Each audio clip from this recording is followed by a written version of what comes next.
Young bride skipped her wedding to help an injured woman, and then a prince showed up at her door. Before we begin this beautiful period romance story, tell me in the comments where you're listening from. I love knowing where you're joining me from.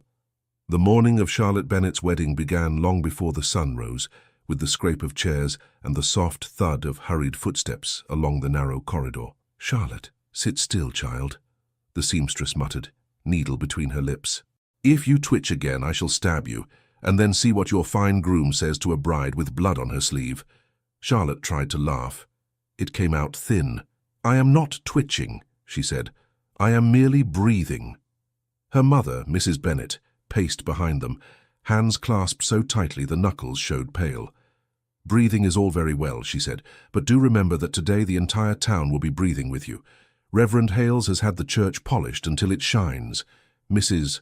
Weaver has baked 8 cakes. Your father has not slept. Edward's family has invited half their acquaintances. There is no room for uncertainty, Charlotte, only joy, joy and composure."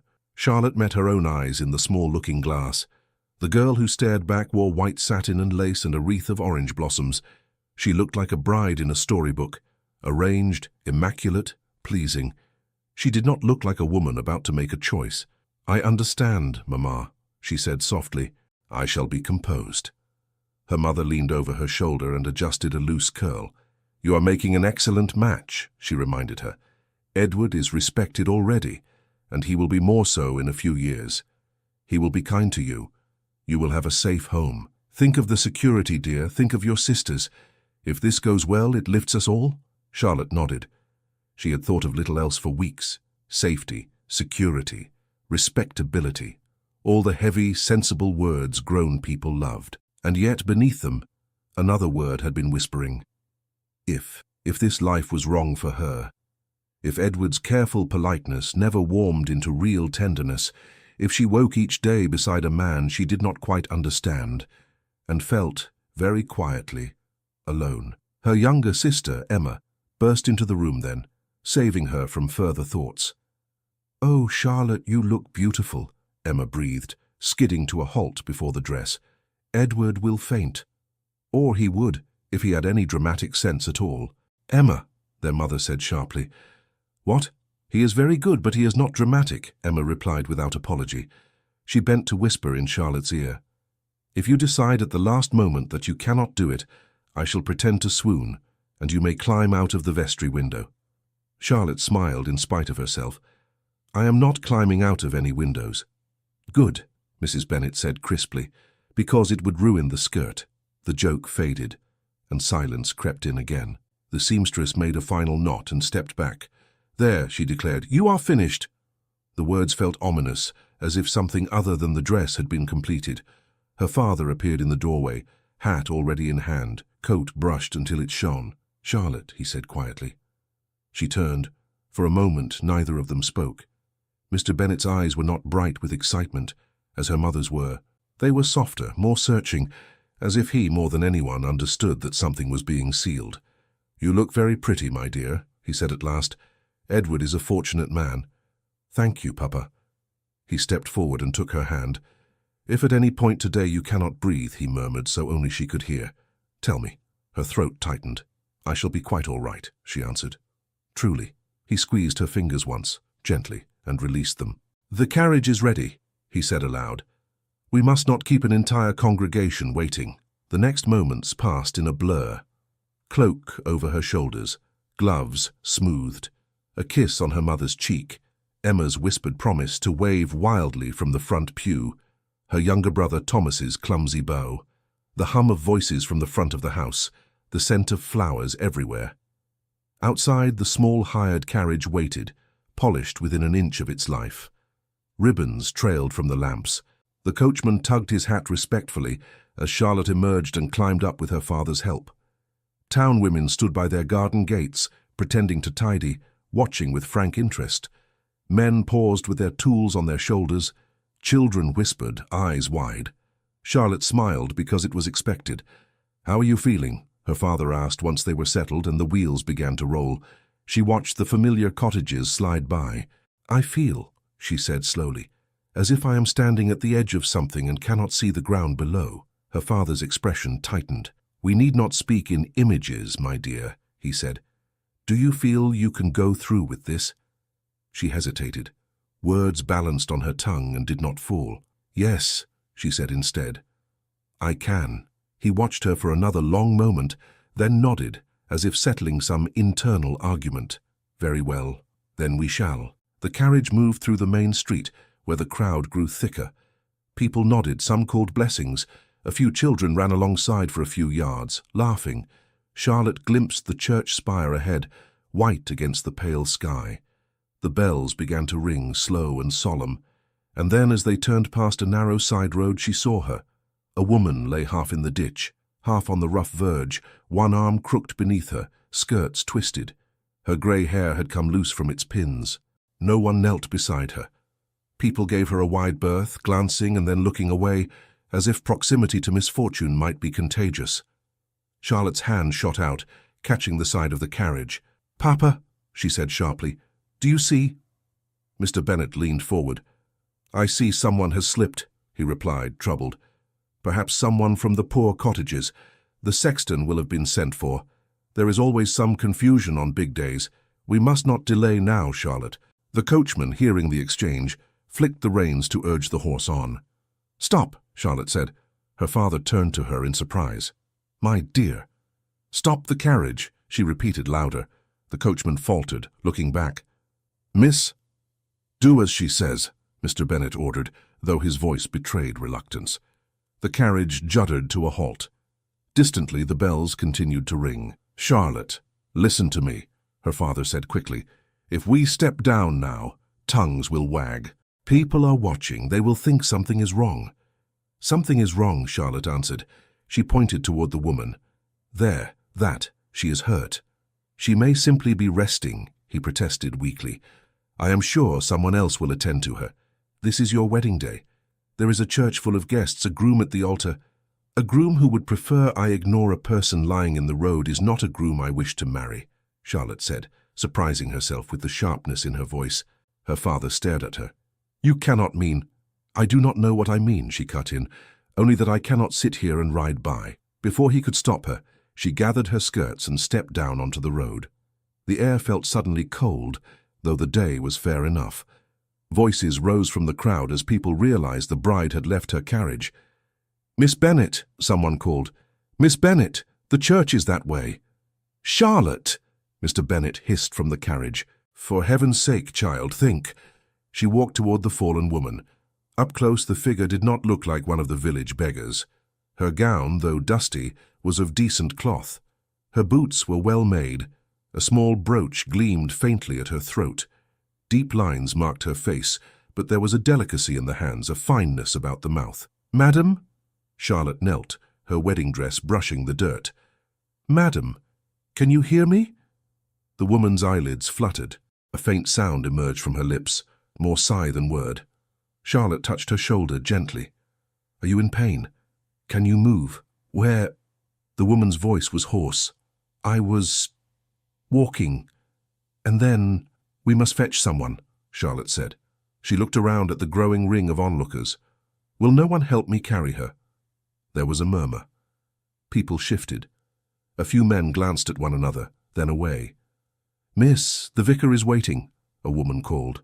"You will have plenty of time for charity later." "Yes, let one of the farm lads see to her," another added. Charlotte's cheeks burned. "Is there no man among you," she demanded, "who can lift an injured lady from the road while I stand here in a wedding gown?" A stable boy, perhaps 15, with straw in his hair and sleeves rolled up, stepped forward cautiously. "I can, miss," he said, "if Master Briggs will spare me." The farmer he worked for frowned, then shrugged. "Go on, then," he said. "But do not be long." "Thank you," Charlotte said to the boy. What is your name?" "Will, miss." "Will, can you help me carry her to that cart yonder? We shall take her to my father's house. Mamma will not turn her out, however much she scolds me." Mr. Bennet had descended from the carriage by now. "Charlotte," he said in an undertone as they worked, "think about what you are doing. The church is expecting us. Edward is expecting us. You leave him waiting at the altar." She met his eyes, hands already beneath the woman's shoulders.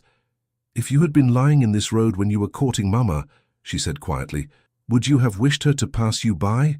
Because it was inconvenient? He closed his mouth. For a second, the corner of it twitched. Very well, he said. We shall be called lunatics, but very well. Will, mind her head, gently now. Between them, with great care, they lifted the woman and carried her toward a small farm cart, its bed empty, waiting near the inn yard. The farmer, seeing them struggle, grumbled but did not refuse when Mr. Bennet offered payment. "Where am I?" the woman murmured again as they settled her on a blanket. "You are safe," Charlotte said. "You have had a fall. We are taking you to my home. The doctor will see you." "Home," the woman repeated faintly, as if testing the word. Her eyes flickered open, focusing on Charlotte's face for the first time. Something like recognition, no, not recognition, perhaps appraisal, passed through them, quickly gone. She exhaled and closed her eyes again. Mr. Bennet turned to the coachman. "Drive to the church," he said heavily.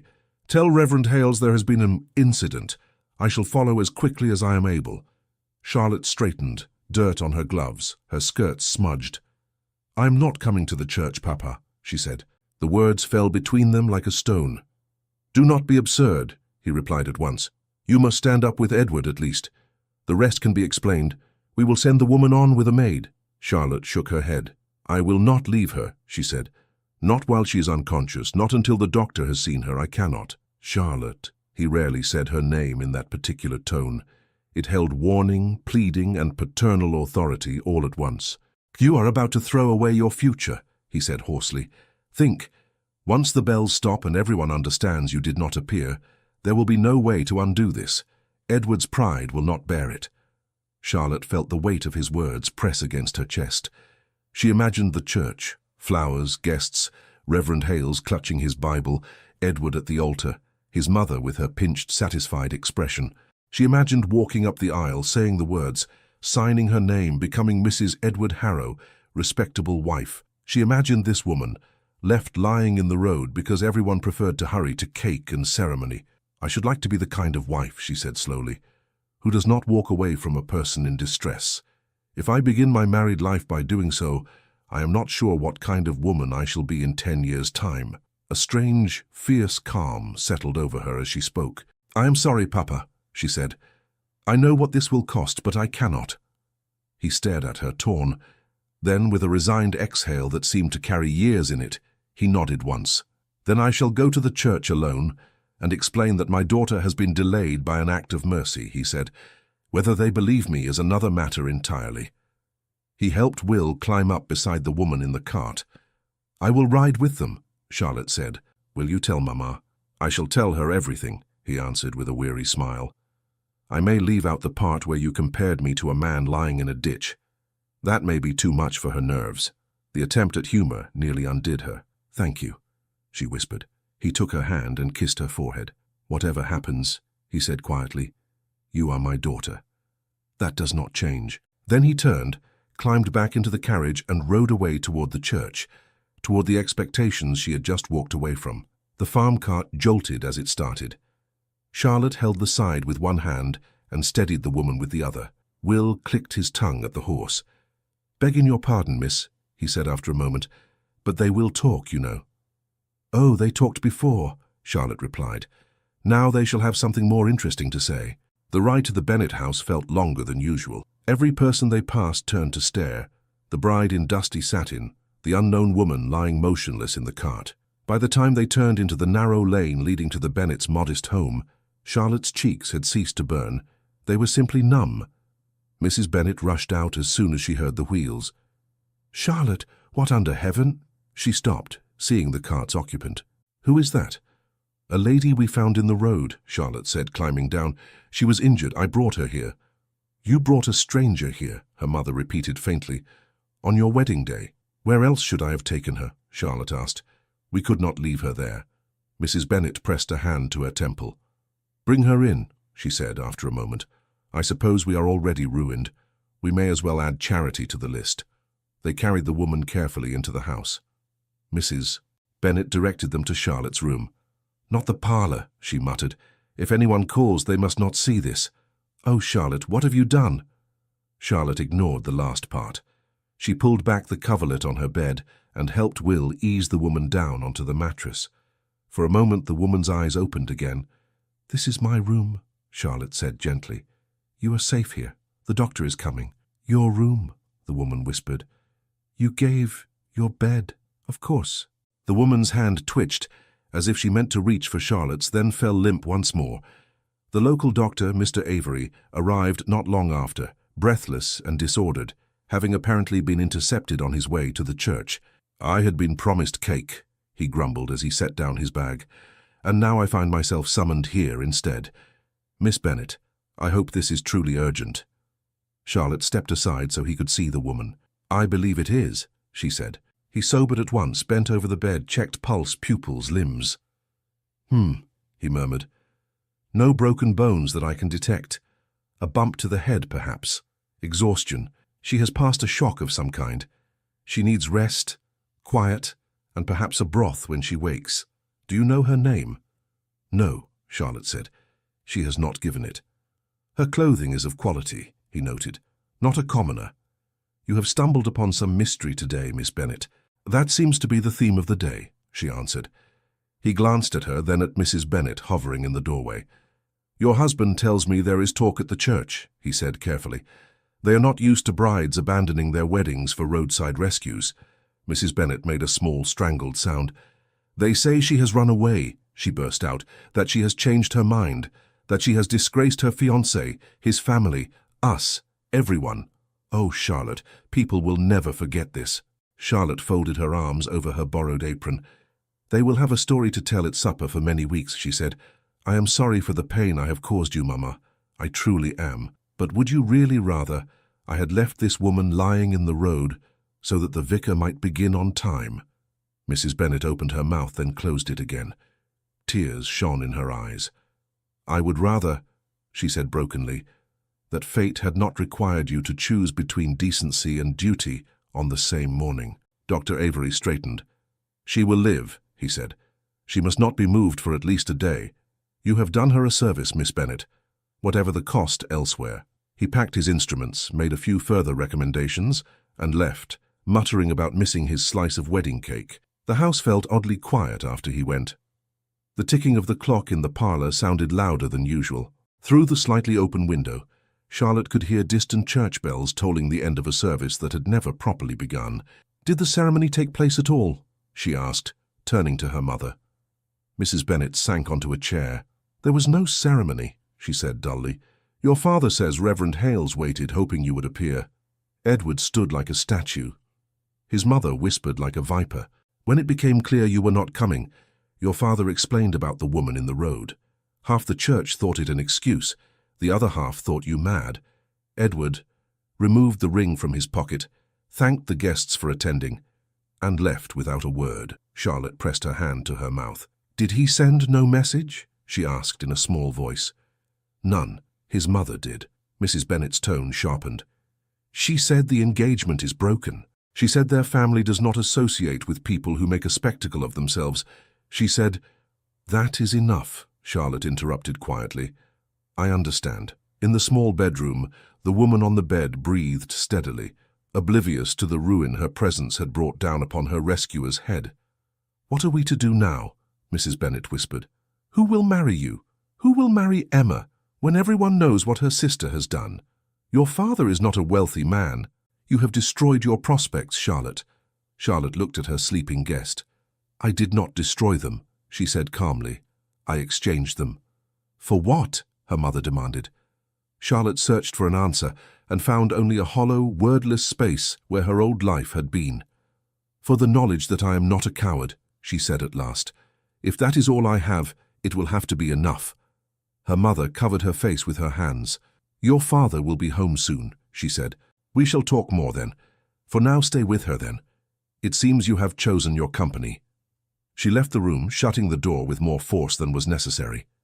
Charlotte sat by the bed as the light shifted, moving gradually from one side of the room to the other.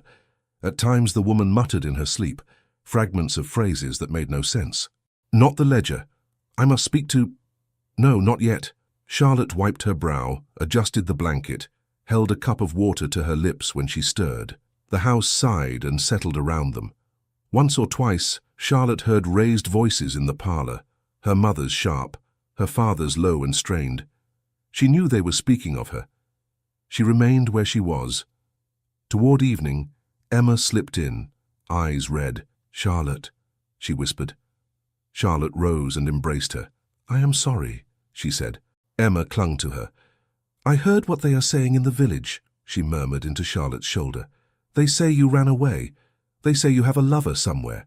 They say you could not bear to marry Edward because you are too romantic and foolish and all sorts of nonsense." "And what do you say?" Charlotte asked, pulling back to search her face. "I say," Emma replied fiercely, "that you saw someone in need and did what no one else dared do, and if Edward does not understand that, then he did not deserve you. But I also say that I do not know what is to become of us now, and it frightens me." Charlotte smoothed her sister's hair. "It frightens me too," she admitted. "But we shall discover it together." Emma glanced at the bed. "Who is she?" she asked. "I do not know," Charlotte said. "The doctor believes she is a lady, her clothes the way she speaks, but she has not yet given her name." "And you gave her your bed. Where else could she lie?" Charlotte asked. "Thomas's room smells of boots. Yours is full of books and sketches." Papa snores. "Mine was the only sensible choice." Emma gave a weak laugh.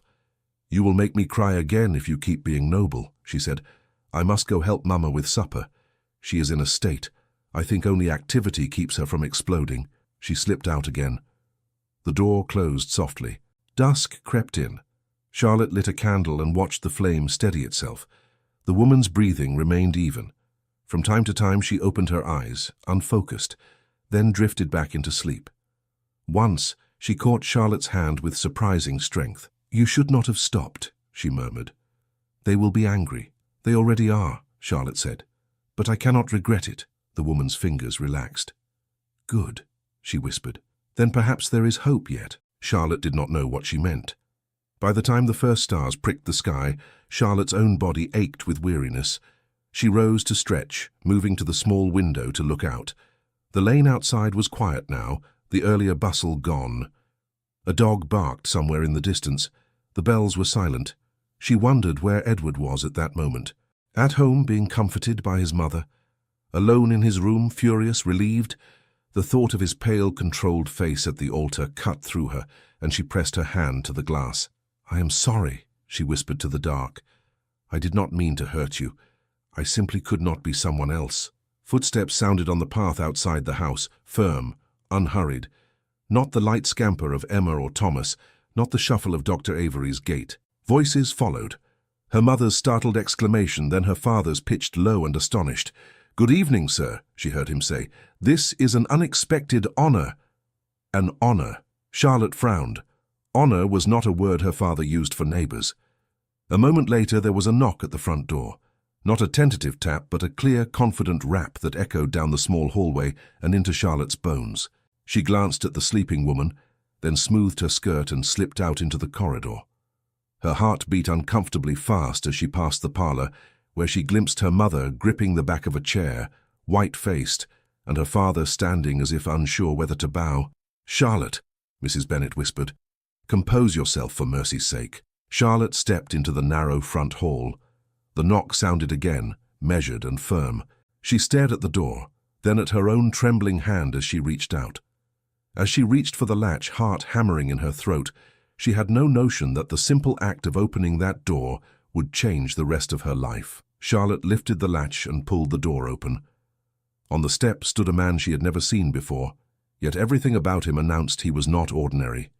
He was tall, his dark hair neatly brushed, his coat of superb cut, but without flashy ornament. Behind him waited two other men in plain but well-tailored garments, and in the lane Charlotte caught a glimpse of a carriage finer than any that had ever turned into their narrow street. The stranger removed his hat with an easy, practiced movement. "Miss Bennet?" he asked. His voice was calm, low, and carried without needing to be loud. Charlotte opened her mouth, found no words, and shut it again. Her father appeared at her shoulder, breathless. "Your Royal Highness, Mr." Bennet said, and the words seemed to echo down the hallway. Charlotte's head snapped toward him. "You're—" she began. The stranger inclined his head slightly. "I am Alexander," he said, as if this were introduction enough. Forgive this intrusion. I believe a member of the royal household may be under your roof. Charlotte's fingers tightened on the edge of the door. The woman from the road, she said. We found her this morning. She was injured. The doctor said she needed rest and must not be moved. We did not know who she was. Alexander studied her face for a moment, then looked past her into the dim hallway. May I come in? He asked. Time may be important. Yes, Mr. Bennet said at once. Of course, sir, please, our home is humble, but you are very welcome. He stepped back. Charlotte moved aside, still trying to reconcile the idea that the man on her threshold, who ducked his head to avoid the low lintel, was the prince whose likeness she had only ever seen in engravings. Alexander entered without fuss, but his presence seemed to enlarge the small hallway. Mrs. Bennet appeared from the parlour, curtsied so low she nearly toppled, and stammered greetings. Emma hovered behind her, eyes like saucers. "Your Royal Highness," Mrs. Bennet gasped. "What an honour! We had no notion, we did not expect—" "Few people expect royalty at their door," Alexander replied, a hint of dry warmth in his tone. "Pray be easy, madam. I have not come on matters of ceremony." His gaze returned to Charlotte. "You say you brought an injured woman here this morning?" he said. "Was she of advanced years, with grey hair and a small silver brooch at her throat in the shape of a sprig of ivy?" Charlotte remembered the glint at the woman's neck. "Yes," she said. "That sounds right." A flicker of relief crossed his features. "Then I believe she is the person I have been searching for since dawn," he said. "We have been most concerned." "Who is she, sir?" Mr. Bennet asked. Alexander hesitated, as if weighing how much to reveal. "She is called Lady Agnes Fairley," he said at last. "She has served my family for many years, first as a governess to my younger sisters, and later in more confidential capacities. She disappeared from the palace grounds early this morning. No one saw her leave. When she did not return, we feared she might have taken ill or—" He did not finish the sentence. "Finding her here gives me hope." Charlotte glanced toward the staircase. "She is in my room," she said. "The doctor insisted she must lie quietly. She has spoken little." "May I see her?" Alexander asked. "Yes, of course," Charlotte said, "if you will follow me." She turned toward the stairs, then paused, suddenly acutely aware of the dust on her skirt where she had knelt in the road, of the smudged hem of her wedding dress, of the fact that she was leading the heir to the throne up to a cramped bedchamber. "I beg your pardon," she said in a rush. "This is not at all. The house is not—" "It is precisely what it is," Alexander said, "which is more than can be said for many houses I visit. Pray, do not trouble yourself." There was no mockery in his voice, only a certain tired honesty that startled her. She nodded and mounted the stairs, feeling his gaze on the back of her head. In the little room, the air smelled of lavender and candle wax. Lady Agnes lay where Charlotte had left her, her hands folded over the coverlet, her breathing steady. The fading light from the window fell across her lined face. Alexander crossed the room in 3 strides and stopped at the bedside. For a moment the prince disappeared, and there was only a young man who had found someone dear to him. "Lady Agnes," he said quietly. "It is Alexander." Her eyelids fluttered. She made a small sound, then forced her eyes open. They were clouded, but when they focused on his face, they cleared at once. "Your Highness," she whispered, "you should not trouble yourself." "I think I am permitted to trouble myself over the disappearance of my former governess," he said. "Hayu gave the palace a most unpleasant morning." She tried to smile. "An old woman should be allowed an adventure now and then," she murmured, "though this one ended badly." Alexander's expression sobered. "What happened?" he asked. "How did you come to be lying in a country road miles from London?" She frowned, as if searching her memory. "I was walking," she said slowly, "in the gardens. I had much on my mind. I recall a carriage stopping, a voice, a suggestion that I should take the air beyond the walls for a time, clear my head. I remember hesitating. Then dizziness. After that, only fragments, wheels, sky, the sound of nothing at all. Then this young lady's face. Her gaze moved to Charlotte, who hovered awkwardly at the foot of the bed. "She found me," Lady Agnes said. "She insisted I be brought here. She gave me her bed. She has been very kind." Alexander looked at Charlotte properly then, really looked, as if he had only previously seen a shape and not a person. "You found her?" he asked. Tell me exactly what you saw. Charlotte swallowed. I was on my way to the church, she began, and the word snagged in her throat. Our church. I was to be married today. Lady Agnes's eyes sharpened. To be married, she repeated. And instead, you are here. Yes, Charlotte said. We were passing a side road when I saw her lying half in the ditch. People were walking by in their best clothes as if she were invisible.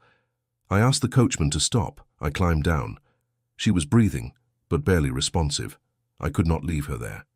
So we brought her here, that is all. That is not all, Alexander said quietly. Your father told me downstairs that the congregation is even now discussing the bride who did not appear. Charlotte felt heat rise to her cheeks. I did not think you would have heard already, she said. It is difficult to prevent news from running ahead of my carriage, he replied. Particularly news of a broken wedding. He turned partly toward her. You left your own ceremony to assist a stranger, he said, knowing there would be consequences. Yes, she said simply. Did your groom agree to this? He asked.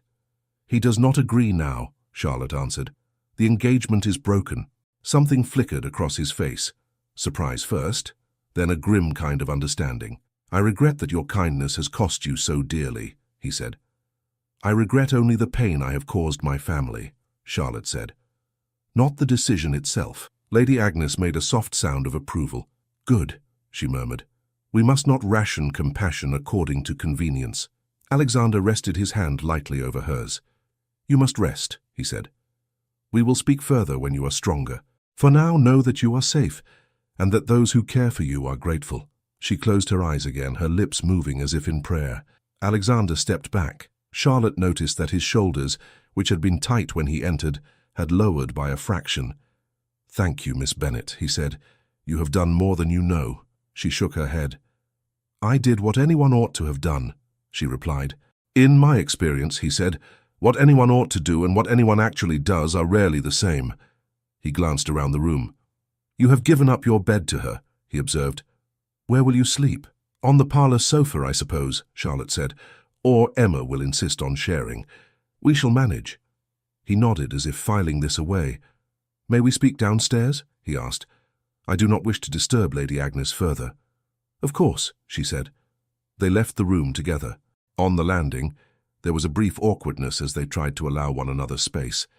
I am not accustomed to walking in front of princes, Charlotte said under her breath.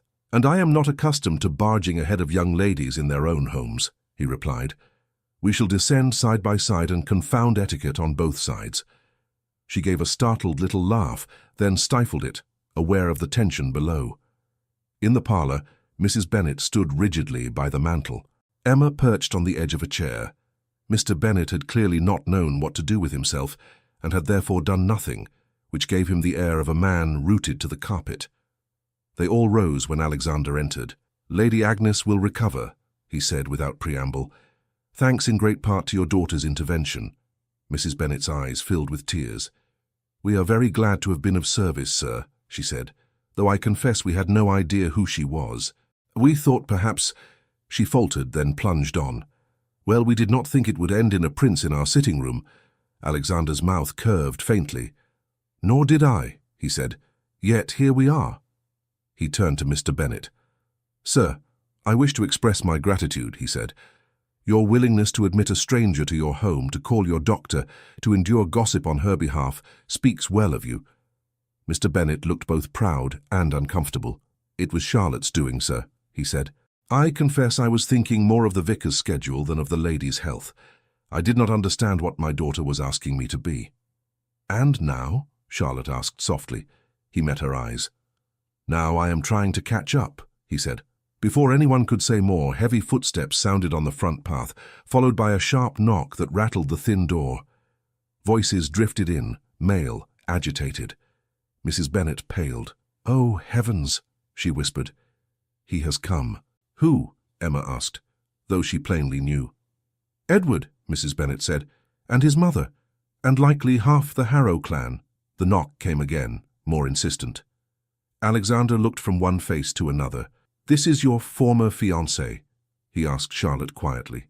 Yes, she said. He has reason to be angry. Anger and reason are not always companions, Alexander observed. Mr. Bennet moved toward the hallway. "I suppose we must face them," he murmured. "We cannot pretend we are not at home with a royal carriage outside." Charlotte drew a breath. "I should speak with him," she said. "It is my burden." Alexander hesitated, then took a step back toward the parlor wall. "I will remain here," he said. "I would not intrude on a private matter without invitation, but if raised voices carry, I confess I am not entirely deaf." There was something in the way he said it that steadied her. She lifted her chin and went to the door. Edward stood on the threshold, as immaculately dressed as he had been meant to be that morning, but the careful order of his cravat did not extend to his face. His expression was thunderous. Behind him, his mother wore an air of wounded dignity sharpened into a blade. "Charlotte," Edward said without greeting. "May I come in?" "Yes," she said. "Please." He stepped over the threshold, then halted abruptly at the sight of the finely dressed men in the parlor, and of Alexander himself, taller than everyone else in the room. Edward blinked, thrown off balance. "I beg your pardon," he said stiffly. "I did not realize you had company." "My lord," Mrs. Harrow murmured to Alexander, dropping a half-curtsy that suggested she knew he was someone of rank but was not entirely certain whom. "Your Royal Highness," Mr. Bennet corrected, almost apologetically. Mrs. Harrow went quite still. Edward's mouth fell open for a fraction of a second before he mastered himself. "Your Royal Highness," he repeated. "I did not anticipate— I had no notion that—" He floundered. Alexander inclined his head. "We may dispense with elaborate formality," he said. "Pray conduct your business as you intended.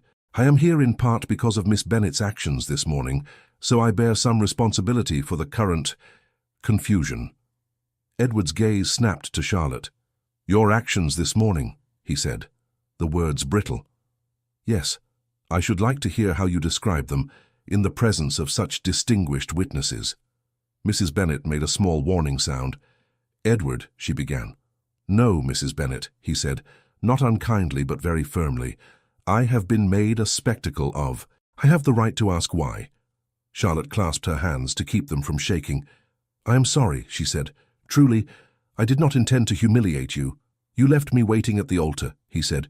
"You left our guests staring, our families whispering, the vicar shuffling his papers, the organist improvising hymn after hymn while everyone asked where you were. That is humiliation, Charlotte, intentional or not." "I know," she said softly, "and I am very sorry." "But not sorry enough to have chosen differently," Mrs. Harrow cut in. Charlotte turned to her. "I saw a woman lying in the road," she said, "unconscious, alone. I asked the coachman to stop. I could not leave her there." "You might have sent someone else," Mrs. Harrow said. "A servant, a boy. The town is full of people with nothing better to do." Charlotte's jaw tightened. "Everyone was on their way to the church," she said. "No one stopped. I did not think it right that everyone should assume someone else would care for her." "And so you abandoned your own marriage," Mrs. Harrow said coldly, "for a stranger who, it seems, has friends of her own to attend to her. How admirable. How very dramatic." "Mother," Edward said quietly, "allow her to speak." Mrs. Harrow drew herself up but subsided.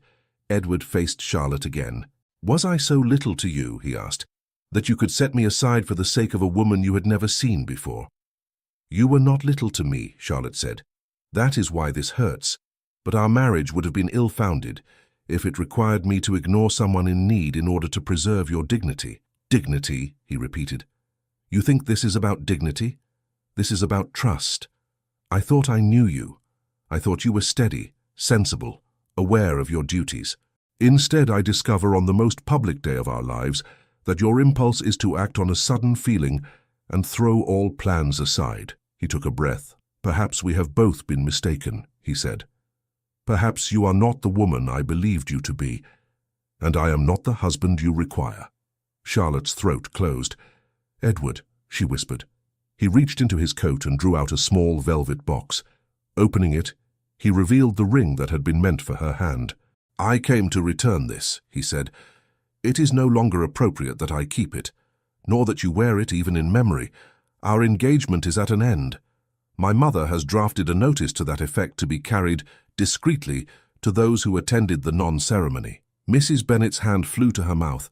Emma made a sound as if she had been struck. Mr. Bennet closed his eyes briefly.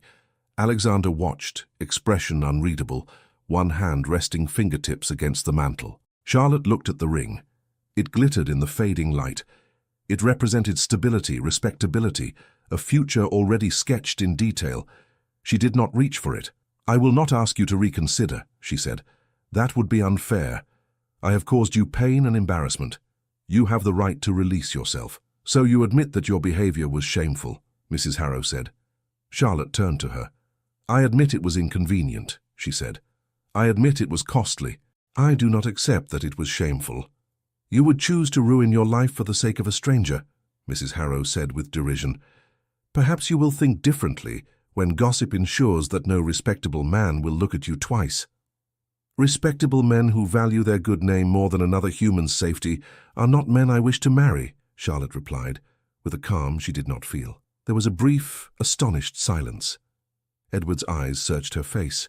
"In that case," he said quietly, snapping the ring box shut, "there is nothing more to be said between us." He bowed stiffly to Mr. and Mrs. Bennet. "I wish you no ill," he said, "but I cannot be connected to this scandal. Good day." He turned toward the door. "Mr. Harrow," Alexander said suddenly.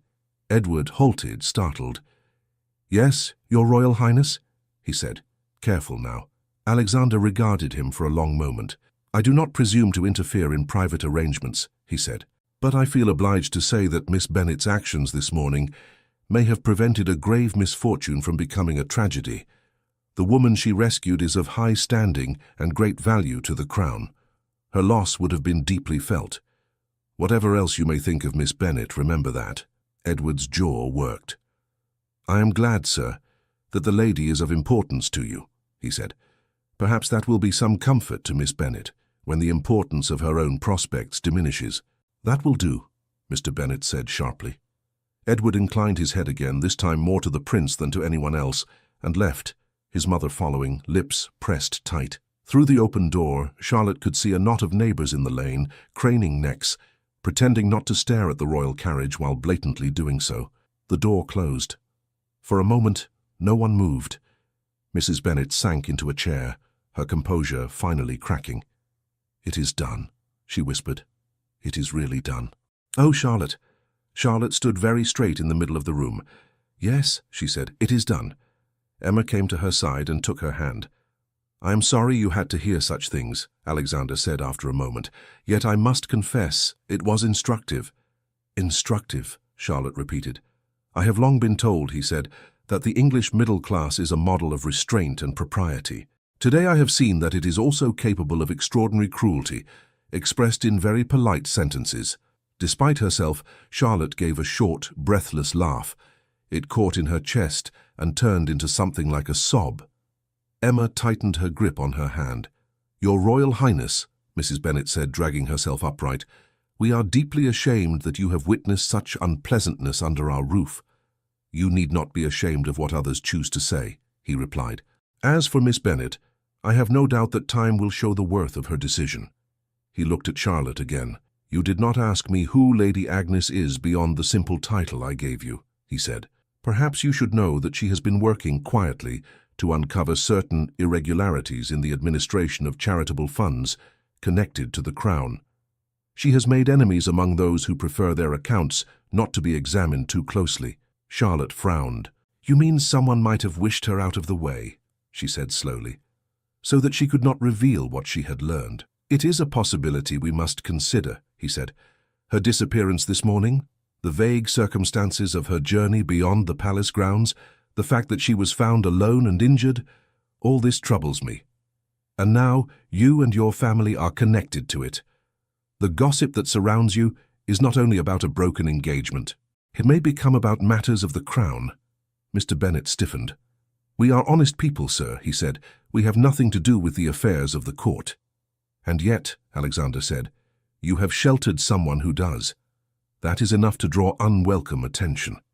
One of his attendants, who had been standing discreetly near the door, stepped forward and murmured something in his ear. Alexander listened, his expression sharpening. "All ready?" he asked softly. The man nodded. "Yes, sir." Word has reached some in town that Lady Agnes is here. Questions are being asked. Lord Redford's name has been mentioned. Charlotte glanced from one to the other. Who is Lord Redford? She asked. A nobleman who has risen quickly in the last years, Alexander said. Too quickly, some think. He presents himself as a champion of charitable causes. Lady Agnes believed some of the money entrusted to his management was straying. Mrs. Bennet looked stricken. We do not want any part of a quarrel between lords, she said. We only wanted to help a woman in distress. I know, Alexander said. Unfortunately, good intentions do not shield one from all consequences. He stepped closer to Charlotte. Miss Bennet, he said, his voice quiet but firm, you are now a witness to the state in which Lady Agnes was found, and to the conduct of those around you when you chose to aid her. There are some who will wish to speak with you. There may be others who would prefer you to remain silent. A chill traced Charlotte's spine. Silent, she repeated. Through intimidation, persuasion, or other means, he said. I will not frighten you with details that may never come to pass, but I cannot ignore the risk. Mr. Bennet squared his shoulders. What are you suggesting, sir? He asked. Alexander looked at him, then at Charlotte, then at the faces of Emma and Mrs. Bennet. I am suggesting, he said slowly, that for your daughter's protection and for the sake of understanding what has happened to Lady Agnes and why, it may be necessary for Miss Bennet to accompany us to the palace for a time, where her safety can be ensured and her testimony properly heard.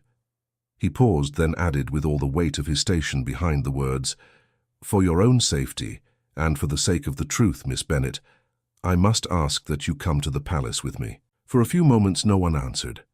Mrs. Bennet stared at the prince as if he had suggested they all move to the moon. Emma's hand tightened around Charlotte's. Mr. Bennet's brows drew together in a deep line.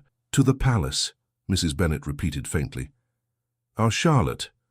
Alexander inclined his head. I would not make such a request lightly, he said. But Lady Agnes's disappearance, the circumstances in which your daughter found her, and the fact that certain names are already being whispered together, make this matter delicate. Names like Lord Redford, Mr. Bennet said quietly. Yes, Alexander answered. He turned to Charlotte. I will not force you, he added. You are not under arrest, nor accused of any wrongdoing. You are, however, an important witness, and as such you should be where those investigating this affair can speak with you easily, and where anyone who might wish to influence you improperly will find it more difficult to reach you. Charlotte tried to gather her thoughts. You believe someone may try to frighten me, she said. I believe it is possible, he replied. If Lady Agnes is correct in her suspicions, then there are individuals who would prefer certain truths remain hidden. They may consider you a complication.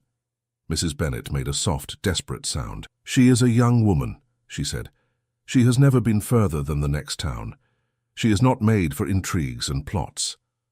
Neither was Lady Agnes once, Alexander said gently. Yet she found herself at the center of them because she would not pretend not to see what was in front of her. He looked at Charlotte again. Miss Bennet, he said, you have already demonstrated that you are willing to accept personal loss rather than ignore what is right. I do not wish you to suffer further. That is precisely why I ask you to come under my protection. Mr. Bennet cleared his throat. If she goes with you, he said, what will happen to her? Will she be questioned? Paraded before all manner of important people? Left to wander some endless corridor with no one to guide her? Alexander's mouth quirked. I will try to ensure she is not left wandering aimlessly, he said. She will be lodged near Lady Agnes, asked to give her account in private to a small number of trusted officials, and otherwise allowed as quiet a stay as the palace can provide. I cannot promise there will be no uncomfortable moments, but I can promise she will not be alone in them. Charlotte felt the weight of everyone's gaze settle on her. Her parents, torn between fear and pride. Emma, scared but expectant. The prince steady, waiting, his eyes clear. What would you have me do, Papa? She asked softly. Mr. Bennet looked at her for a long time. If I say no, he said, I keep you here where I can see you. I shield you from a world I do not understand, but I may also paint a target on this house, because those who want to silence you will know exactly where you are, with only our thin walls between you and them. He shook his head. If I say yes, he went on, I send you into that very world, but I send you with the prince at your side. That seems on balance the wiser foolishness. Charlotte's throat tightened. "You think it foolish?" she asked. "I think it terrifying," he said. "But that is not the same thing." He took her hands. "Go if you feel you must," he said. "Tell the truth, as you have already done. Be cautious. Listen more than you speak. And remember that no matter how grand the rooms, the people in them are still only people." Mrs. Bennet dabbed at her eyes. "I do not like it," she said, "but I see no better way. Only promise you will come back to us, Charlotte. Do not let them keep you there forever, turned into something we cannot recognize." Charlotte embraced her. "I could not be turned into anything that does not begin here," she said. "You have made me, Mama, for better or worse." Emma flung her arms around them both. "I wish I could come too," she said. "I want to see the palace and all its secrets." "You would ask too many questions and be thrown out within the day," Mrs. Bennet said wetly. Alexander, who had tactfully withdrawn a pace, stepped forward again. "We will take every care of Miss Bennet," he said. "If you wish, I can arrange for letters to be carried between you and her with some regularity. Lady Agnes's maid is trustworthy and travels often between town and palace." "That would ease our minds," Mr. Bennet said gratefully. "Then it shall be done," Alexander replied, "if Miss Bennet consents." Charlotte straightened. "I will go," she said, "if you truly believe it necessary." "I do," he said, "and I am grateful." There was no time for elaborate preparation. A small bag was hastily packed with a few gowns, underthings, a shawl. Emma slipped a worn, much-read book into it when Mrs. Bennet was not looking. "For when the grand people bore you," she whispered. In the doorway, as Charlotte put on her cloak, Thomas appeared, hair disordered, eyes wide. "Are you really going to live with the king?" he blurted. "Not with him," Charlotte said with a smile. "Near him, perhaps. I shall tell you what his stables look like." "That is all I care about," Thomas said. "Well, and whether princes wear their crowns, even when they eat." "I shall investigate," she promised. At last, there was nothing left to delay her. Alexander escorted her to the waiting carriage. Neighbors watched openly now, some with curiosity, some with thin-lipped disapproval, a few with something like admiration. As the carriage door closed, Charlotte caught one last glimpse of her parents standing in the lane, small and brave, watching their eldest daughter be carried into a story none of them had chosen. The journey to London took several hours, made shorter by the unexpected ease of conversation. For the first few miles, Charlotte and Alexander sat in polite silence, each apparently absorbed in the passing countryside. The cushions were softer than any Charlotte had known. The motion of the carriage was smooth, but her thoughts jolted and lurched. At last, Alexander spoke. "Have you ever been to London, Miss Bennet?" he asked. "Once," she said, "when I was 12. My aunt brought me to see an exhibition of paintings. I remember the noise more than anything, and the smell of coal." "It has not grown any quieter," he said. "We will arrive by a private gate on the riverside, so you will be spared the worst of it." "You speak as if you dislike it," she observed. "I respect it," he replied. "It is the heart of the kingdom. One does not dislike one's own heart, but one may find it tiring." "Tiring to be always surrounded by people?" she asked. "Tiring to be always observed," he said. "To have every word weighed, every gesture noted. You will experience a little of that in the days ahead. I am sorry." She shrugged slightly. "People have been observing me since this morning," she said. "Perhaps I shall be accustomed to it by the time we arrive." He looked at her, the corner of his mouth lifting. "You have endured more in one day than many endure in a year," he said. "How are you, truly?" She considered. "I feel as if I have stepped off a path I have walked my whole life," she said. "The ground is unfamiliar. I am trying not to stumble." "If it is any comfort," he said, "everyone at the palace is stumbling all the time. Some simply disguise it better." She laughed. "I had not imagined princes would confess to stumbling," she said. "Princes are only men in finer coats," he replied. "We are as capable of foolishness as anyone, perhaps more so because fewer people dare tell us when we are making fools of ourselves." "Lady Agnes seems to tell you," Charlotte said. "Lady Agnes does not recognize the concept of rank when she believes someone is being an idiot," Alexander said. "That is one of the many reasons we need her." "She must be very brave," Charlotte said. "So must you be, to speak with me so freely, after the day you have had," he answered. She flushed. "I am sorry," she said. "I forget myself. My mother would scold me for speaking so plainly. Your mother is not in this carriage, he said, and I am grateful for your plainness. The palace has enough men who speak in circles. By the time the carriage rolled through the private gate and into the inner court, Charlotte's fear had softened into a tense curiosity. The palace loomed above them, its windows glowing. Servants moved about with quiet purpose. The scale of it all made her feel as if she had shrunk. Alexander stepped out first, then offered his hand to help her down.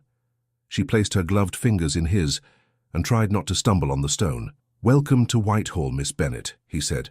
"We will try not to swallow you whole." Inside, everything seemed made of stone, wood, and silence. A steward in dark livery bowed deeply to Alexander and gave Charlotte a curious, measuring glance. "This is Miss Charlotte Bennet," Alexander said. "She will be lodged near Lady Agnes Fairley and treated as a guest of the crown. Please see that she has what she requires." "Yes, Your Royal Highness," the steward said. He turned to Charlotte with a more formal bow. "If you will follow me, miss." Charlotte looked back at Alexander. "I will come to see Lady Agnes shortly," he said. "Rest if you can. Someone will fetch you when we are ready to speak."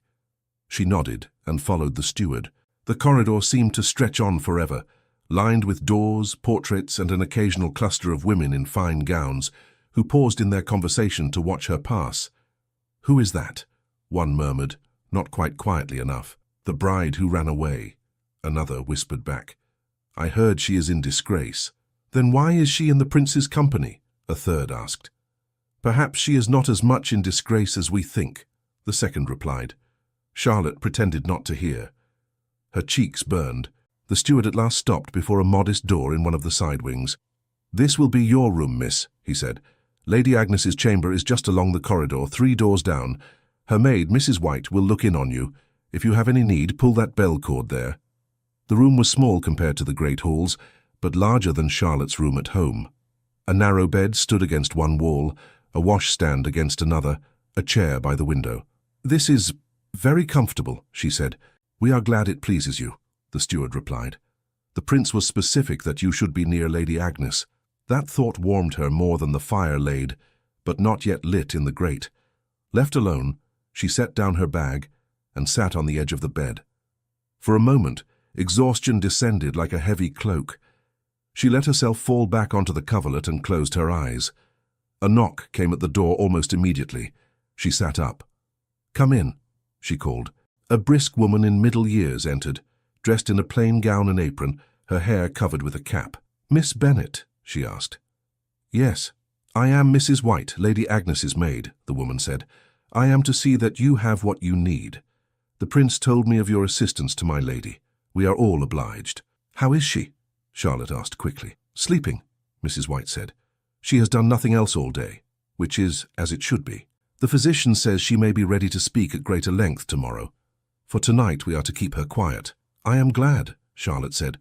"If there is anything I can do—" "You have done plenty," Mrs. White interrupted kindly. "Let us worry for her tonight. You should rest. I have had a tray sent up to you. You must eat something."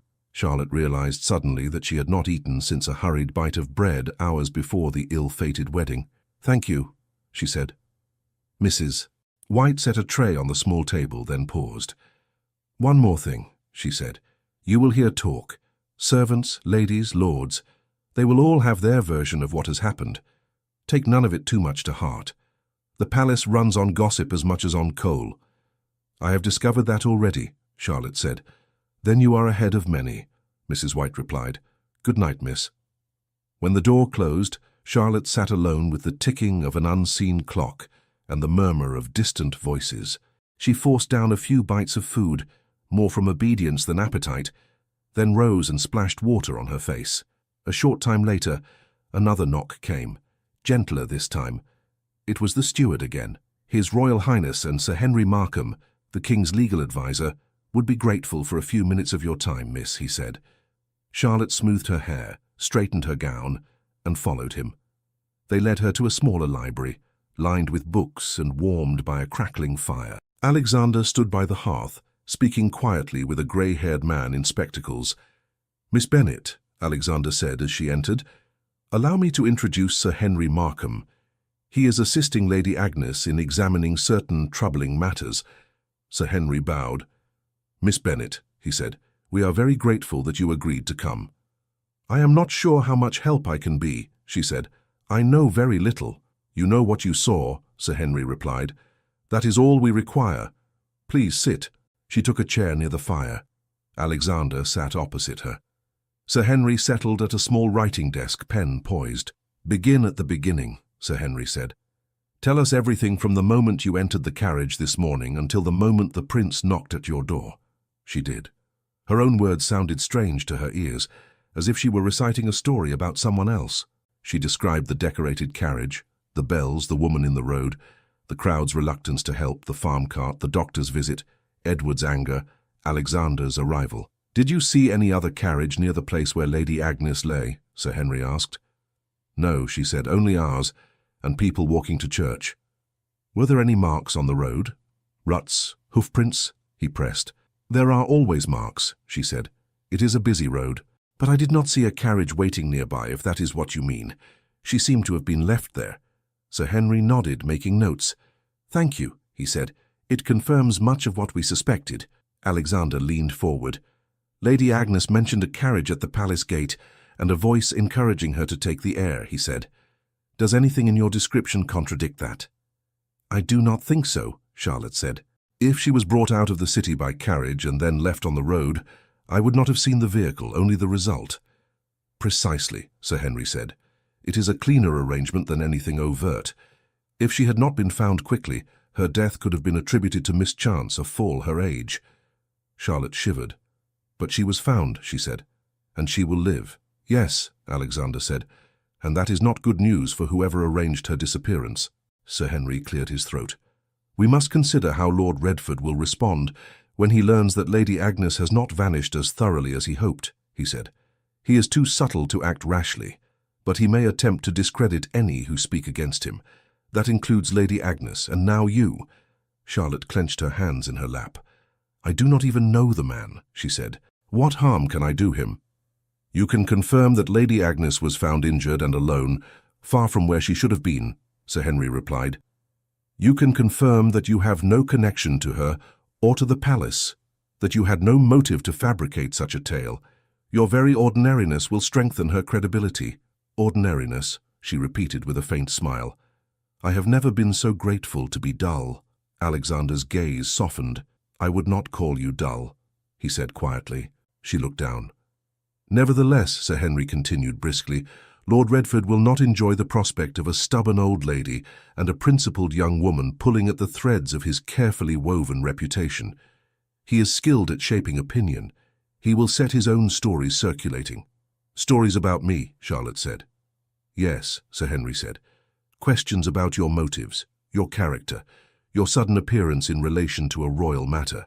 He may suggest that you are ambitious, that you sought to ingratiate yourself with the prince, that your broken engagement is evidence of unstable temperament." Charlotte's cheeks burned. "How could anyone believe such things?" she asked. "People believe what flatters their prejudices," Alexander said. "Many at court prefer to think that corruption is impossible among those of their rank. They will seize any explanation that allows them to keep that illusion." "You will not be alone in facing it," Sir Henry added. "Lady Agnes has faced such storms before. She will advise you." "If you wish to withdraw from all this," Alexander said suddenly, "say so. Now, before your name is attached publicly. We can send you home tomorrow with a simple letter of thanks and an assurance that you owe nothing further." Charlotte looked at him. The idea of returning to her quiet lane, to her parents' anxious but loving faces, tempted her. She could pretend this was all a strange dream. Let others untangle the knots. But she saw again the woman lying in the road, the way people had stepped around her. She remembered the note of fear in Lady Agnes's voice when she spoke of the carriage and the dizzying air beyond the gates. "I have already stepped into this," she said slowly. "I cannot pretend I have not. If my testimony can help protect Lady Agnes or reveal the truth, I should not run from it." Alexander held her gaze. "Very well," he said. "We will stand together then." Sir Henry nodded once, as if satisfied. "Brave girl," he murmured. "Very well. That is all for tonight. Miss Bennet, you should rest." Tomorrow will be longer. She rose, bowed slightly, and left with the steward. In the days that followed, Charlotte began to understand what Mrs. White had meant about the palace running on gossip. Word spread quickly that a provincial girl had been brought in under the prince's protection. Servants speculated in corridors. Some imagined scandal, others romance. A few suspected complicated politics. The nobility took up the whispers and polished them into more pointed remarks. At meals, Charlotte felt eyes resting on her longer than politeness required. Some ladies offered cool nods without smiles. Others smiled too much, asking meaningless questions in order to inspect her more closely. "So you were to be married when you found Lady Agnes," one said lightly over tea. "How thrilling. Such drama. Do you regret choosing the old lady over the young gentleman?" "I did not choose her over him," Charlotte answered. "I chose not to step over a person in need. If he could not accept that, then the choice was not as I thought." "Oh," the lady said, arching brows. "Very principled. How exhausting that must be." Another day, Charlotte passed a group of younger women in the long gallery. Their voices lowered as she approached. "I heard she ran away because she wanted a bigger prize," one whispered. "The prince, you mean?" another said with a giggle. "Imagine, from a country solicitor to the heir to the throne. That is what I call ambition." "She denies it, of course," the first replied. "They always do." Charlotte walked by as if she were deaf. Inside, shame and anger tangled. Alexander seemed to sense when the murmurs had bitten more deeply than she could hide. On those days, he made a point of speaking with her in hallways, asking gently about her family, her impressions of the palace, her thoughts on matters entirely unrelated to the scandal. "Do you miss your home very much?" he asked one afternoon, as they walked slowly in a small sheltered garden behind the palace. "Yes," she said, "and no. I miss what it was before, but if I returned now, it would not be the same. People would stop talking when I passed." "They do that here as well," he observed. "Yes, but here I expect it," she said. "There it would hurt more." He nodded. "I am sorry that your choice has cost you both your old life and a peaceful stay here," he said. "It has also given me friends I did not expect," she replied. "Lady Agnes, Mrs. White, Sir Henry, when he remembers not to speak in legal phrases. And you," he glanced at her, something quietly bright in his eyes. "I am honored to be counted among them," he said. The more time they spent together, the more easily they spoke. She saw beyond his formal bearing to a man who was often weary, sometimes wry, and capable of unexpected warmth. He saw beyond her initial shyness to a mind that asked direct questions and a heart that refused easy platitudes. Not everyone approved of this growing closeness. One evening, as Charlotte passed a partially open door, she overheard two gentlemen in conversation. "You are too lenient with her," one said. "The girl already has half the palace in her corner.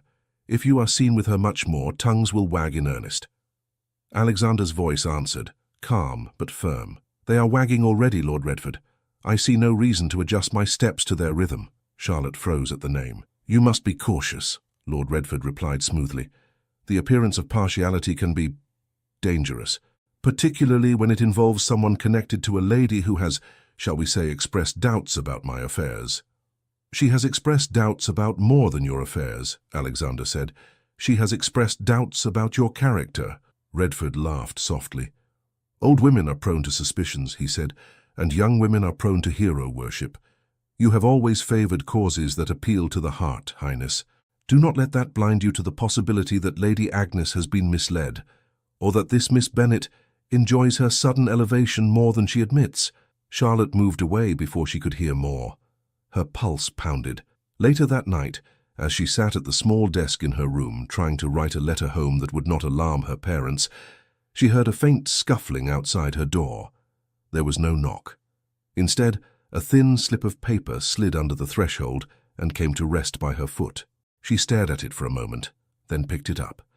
The paper was good quality, the handwriting elegant yet unfamiliar. "For your own sake," it read, "return to the life you left.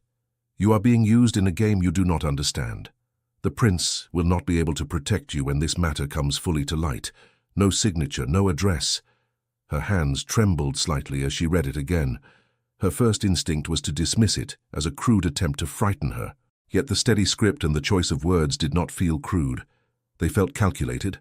Was it a threat, a warning, a kindness? She did not know. She was still standing in the middle of the room, the note open in her hand, when a soft knock sounded at her door. Charlotte's fingers tightened around the folded paper. The knock came again, gentle but steady. "Miss Bennet?" Alexander's voice carried through the door, low and careful. "May I speak with you?" Her heart, which had been racing from the note, gave an entirely different sort of leap. "One moment, sir," she called. She glanced around the small room as if it held answers. It did not. Only the narrow bed, the small desk, the candle burning low. She slipped the note into her palm, opened the door, and stepped back. Alexander stood alone in the corridor, coat unbuttoned, hair slightly disordered, as if he had run a hand through it several times. The stiffness of the day's formalities had left his shoulders. He looked less like a prince and more like a tired man. "Forgive the hour," he said. "I asked the steward if you were still awake. He assured me that palace corridors are never entirely still, and that you, in particular, had just asked for more paper." "I was writing to my parents," Charlotte said. "They will worry." "I hope you told them some truth," he replied. "Though perhaps not all. If I told them all, my mother would arrive at the palace gates tomorrow with a broom to sweep me home," Charlotte said. He smiled briefly, then his gaze sharpened. "Something has happened," he said. "You look as if you have seen a ghost." She hesitated, then opened her hand and held out the folded paper. "This was pushed under my door," she said. He took it, read it once, then again, more slowly. The warmth left his face. His jaw hardened. "Did you see who left it?" he asked. "No," she said. "I heard a sound, then the knock. The note was already on the floor." He studied the handwriting, then gave the paper back to her. "This is not a servant's hand," he said. "Nor is it clumsy enough to be a crude attempt to frighten you. It is practiced. Someone with education and access to this corridor." "Do you think it is a threat?" she asked. "It is a warning," he said. "Whether kindly meant or not, I cannot yet say." "You are being used," she read aloud, voice unsteady. "The prince will not be able to protect you. Are they right? Am I being used?" He did not answer immediately. Instead, he stepped past her into the room and closed the door behind him with quiet care. "May I?" he asked, gesturing to the chair. "Of course," she said. He sat. She remained standing, unsure what to do with her hands. "You are being asked to tell the truth," he said. "If that is being used, then yes, you are. So am I. So is Lady Agnes. So is Sir Henry. Each of us is a piece in this game, as the note calls it. The question is not whether we are used, but to what end. To protect the crown," she said quietly. "To protect the people the crown is meant to serve," he corrected. "The crown is only a symbol. If it excuses dishonesty, it is not worth defending." She sank onto the edge of the bed. "And the other part?" she asked. "That you will not be able to protect me." He looked at her directly. "I am not omnipotent," he said. "I cannot silence every whisper or control every malicious tongue. I cannot promise that you will never feel fear while you are involved in this. But I can promise that I will not abandon you, not in this matter. Not while I have breath." She swallowed, the tightness in her chest easing a little. "Thank you," she said. "May I keep this?" he asked, nodding toward the note. "You think it will help?" she asked. "It tells us that someone is worried enough about your involvement to try to separate you from us," he said. "That worries me. But it also confirms that we are rattling the right cage." He folded the note carefully and slipped it into his coat. "We have been waiting for Lady Agnes to regain enough strength to speak formally," he went on. "Dr. Avery believes she will be ready tomorrow. Sir Henry has arranged a private hearing.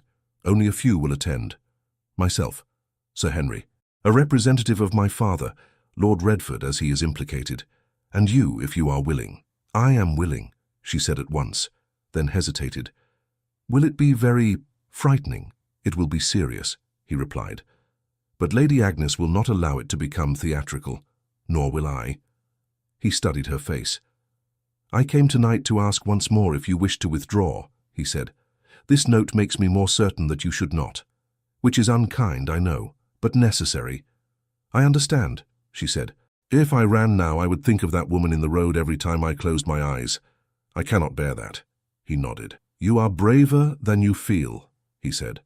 "That is the best kind of bravery." He rose as if to leave, then paused. "One more thing," he said. Whatever happens tomorrow, some will try to make you doubt yourself.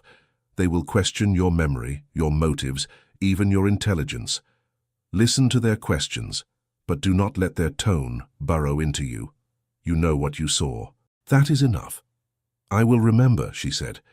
He moved to the door, then glanced back. Try to sleep, he said. If you cannot, do not blame yourself. The palace has kept better sleepers awake than you. When he had gone, the room felt both emptier and somehow steadier. Charlotte lay down fully clothed, staring at the shadowed ceiling. Sleep did not come, but eventually the pounding of her heart slowed. When dawn pried open the sky, she rose, dressed, and braced herself for what the day would bring. The hearing took place in a small panelled chamber, not one of the great halls. That made it feel both more intimate and more dangerous, as if truth would have fewer places to hide. Lady Agnes sat in a high-backed chair, frailer than the last time Charlotte had seen her, but with a keen light in her eyes. Sir Henry sat at a table with papers and ledgers stacked neatly before him. Alexander occupied a plain chair beside Lady Agnes. No throne, no extra ornament. Opposite them, Lord Redford lounged with studied ease. He was in his middle years, with an agreeable face and a manner cultivated to put others at ease. It made Charlotte dislike him at once. A clerk from the King's office sat quietly at another table, pen ready to record. Charlotte hovered near the door until Alexander beckoned her forward. "Miss Bennet," he said, "thank you for joining us. Please, sit here." He indicated a chair slightly behind Lady Agnes, close enough for her to be heard, but not in the direct line of fire. Redford's gaze slid over her, polite, dismissive. "So this is the famous young lady," he said pleasantly. "The one who abandoned her wedding to rescue an old woman. A very picturesque story." Charlotte felt her cheeks warm, but she kept her voice steady. "It is not a story," she said. "It is something that happened." "Everything that happens becomes a story," Redford replied. "The question is who tells it." "We are here for facts, not tales," Sir Henry said curtly. "Lord Redford, we will begin with Lady Agnes, if you please." Redford spread his hands. "By all means," he said. "I am as anxious as anyone to clear up this unfortunate misunderstanding." Lady Agnes inclined her head slightly. "Unfortunate," she repeated. "That is one word for it." Sir Henry nodded to her. "Lady Agnes," he said, "can you tell us why you were walking alone near the palace gate yesterday morning?" "I was troubled," she said. "I had been going over certain accounts, charitable funds, as you know. Money given by generous souls who believe their gifts will reach the poor. I found discrepancies." "What kind of discrepancies?" Sir Henry asked.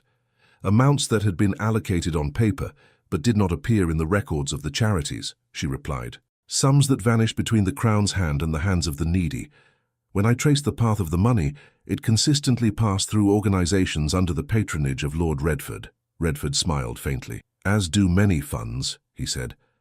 "I have thrown myself into charitable work, as you know. When one is visible, one becomes a conduit. Mistakes happen. It is complex." "Indeed it is," Lady Agnes said. "Which is why I did not come to you in public. I sent you a memorandum, privately. I asked for an explanation. I received a reply." She reached into her reticule. Mrs. White nearby drew out a folded sheet of paper and passed it to Sir Henry. He adjusted his spectacles and read. "My dear Lady Agnes," he read aloud, "you have ever been a woman of conscience. I admire your zeal. I fear, however, that advancing age has made you over-suspicious. I assure you that all funds are handled properly. You have earned your rest. Leave these vexing details to younger shoulders. Perhaps a retreat to the countryside would soothe your mind." "Kindly meant," Redford interjected. "I heard she had been unwell. I wished to spare her strain." "I have been many things in my life," Lady Agnes said. "Unpleasant, sharp-tongued, obstinate, but I have never been senile. That letter told me not to look where I was already looking. That made me certain I was facing the right direction." Alexander's voice cut in, quiet but edged. "Continue," he said. "I did not retreat to the countryside," Lady Agnes went on. "Instead, I examined more accounts, the pattern repeated. I knew I had to speak to His Majesty, or at least to you, Highness. I left my rooms early, before the palace was fully awake, to walk in the gardens and order my thoughts. That is when a carriage approached near the gate, not the main gate, a smaller one, where deliveries come." She closed her eyes briefly, remembering. "The coachman tipped his hat," she said. The gentleman inside called my name. I recognized him. Lord Redford. All eyes turned to him. He maintained his relaxed posture. I pass that gate often, he said lightly. Our stables are not far. I am fond of horses, and of morning air. He invited me to ride with him, Lady Agnes said. He said we should talk somewhere quiet, away from curious ears. He urged me to take the air beyond the walls, as your note says, Sir Henry. I hesitated. I knew better, but I have known him for many years. I stepped into the carriage. Her hands tightened on the arms of her chair. We drove for some time, she continued, long enough for the city to thin and the houses to grow sparser. Lord Redford made pleasant conversation. He spoke of his admiration for my dedication. Then he suggested that I retire gently, of course. He said there was no need for an old woman to burden herself with figures. He said I should entrust all that to him. And you refused, Sir Henry said. Of course I refused, she snapped. I told him I would be speaking with the king. He smiled, not kindly. There was a draught. I felt light-headed. I recall the door opening. Hands, the edge of the road. Then nothing, until I woke to Miss Bennet's face. Redford clapped his hands once softly. A gripping tale, he said, but one with gaps. She admits to feeling dizzy. At her age, fainting is hardly unusual. A fall from a carriage could explain her injuries. Why assume malice when mischance is so common? Why indeed, Sir Henry said dryly. Let us see, Miss Bennet. Charlotte sat straighter. Yes, sir. You have already told us in private, Sir Henry said, but for the record, please describe the scene when you found Lady Agnes. Charlotte told it again. The woman in the ditch, the passing crowd, the lack of any carriage nearby. The doctor's assessment that the injuries were not as severe as might be expected from a full fall. Did Lady Agnes seem bruised as if from tumbling from a moving vehicle? Sir Henry asked. No, Charlotte said. There was a bump on her head, but the doctor said it might be from striking the ground while already partly supported. You see, Redford said smoothly. Even this suggests an accident, a half-fall, a stumble at the roadside. Lady Agnes is valiant, but she is not as sure-footed as she once was. Perhaps, Sir Henry said. Or perhaps someone eased her from a stopped carriage, left her where she would be less quickly found, and trusted her age and frailty to do the rest. He opened one of the ledgers on the table. Let us leave conjecture aside a moment, he said. These are the accounts Lady Agnes examined, cross-checked with the records of the charities. Each time funds pass through an organization chaired, sponsored, or otherwise managed by you, Lord Redford. Each time the amount reaching the intended recipients is smaller than what left the treasury. Redford waved a hand. Fees, he said, administrative costs. Anyone who has ever run a charity knows. Your administrative costs, Sir Henry interrupted, would make a merchant prince blush. Particularly interesting is this sequence, a sum allocated to repair 10 cottages after flood. Only 6 are repaired. The remaining money goes, according to your own books, to a special fund with no clear destination. Redford's eyes cooled. All this could have been discussed quietly, he said. Instead, we sit here as if in a court, with a girl from the provinces as your star witness. I begin to see the prince's strategy. It is clever, appeal to sentiment, use Lady Agnes's reputation and Miss Bennet's apparent innocence to paint me as a villain. I applaud the artistry, if not the fairness. Alexander's voice cut through the air. I have no need of artistry, he said. If you can account for the missing funds, do so. If you can explain why you chose to remove Lady Agnes from the palace rather than address her concerns in front of others, do so. If not, do not insult us by pretending this is a misunderstanding based on fainting fits and over-suspicious old age. For the first time, Redford's pleasant mask slipped a fraction.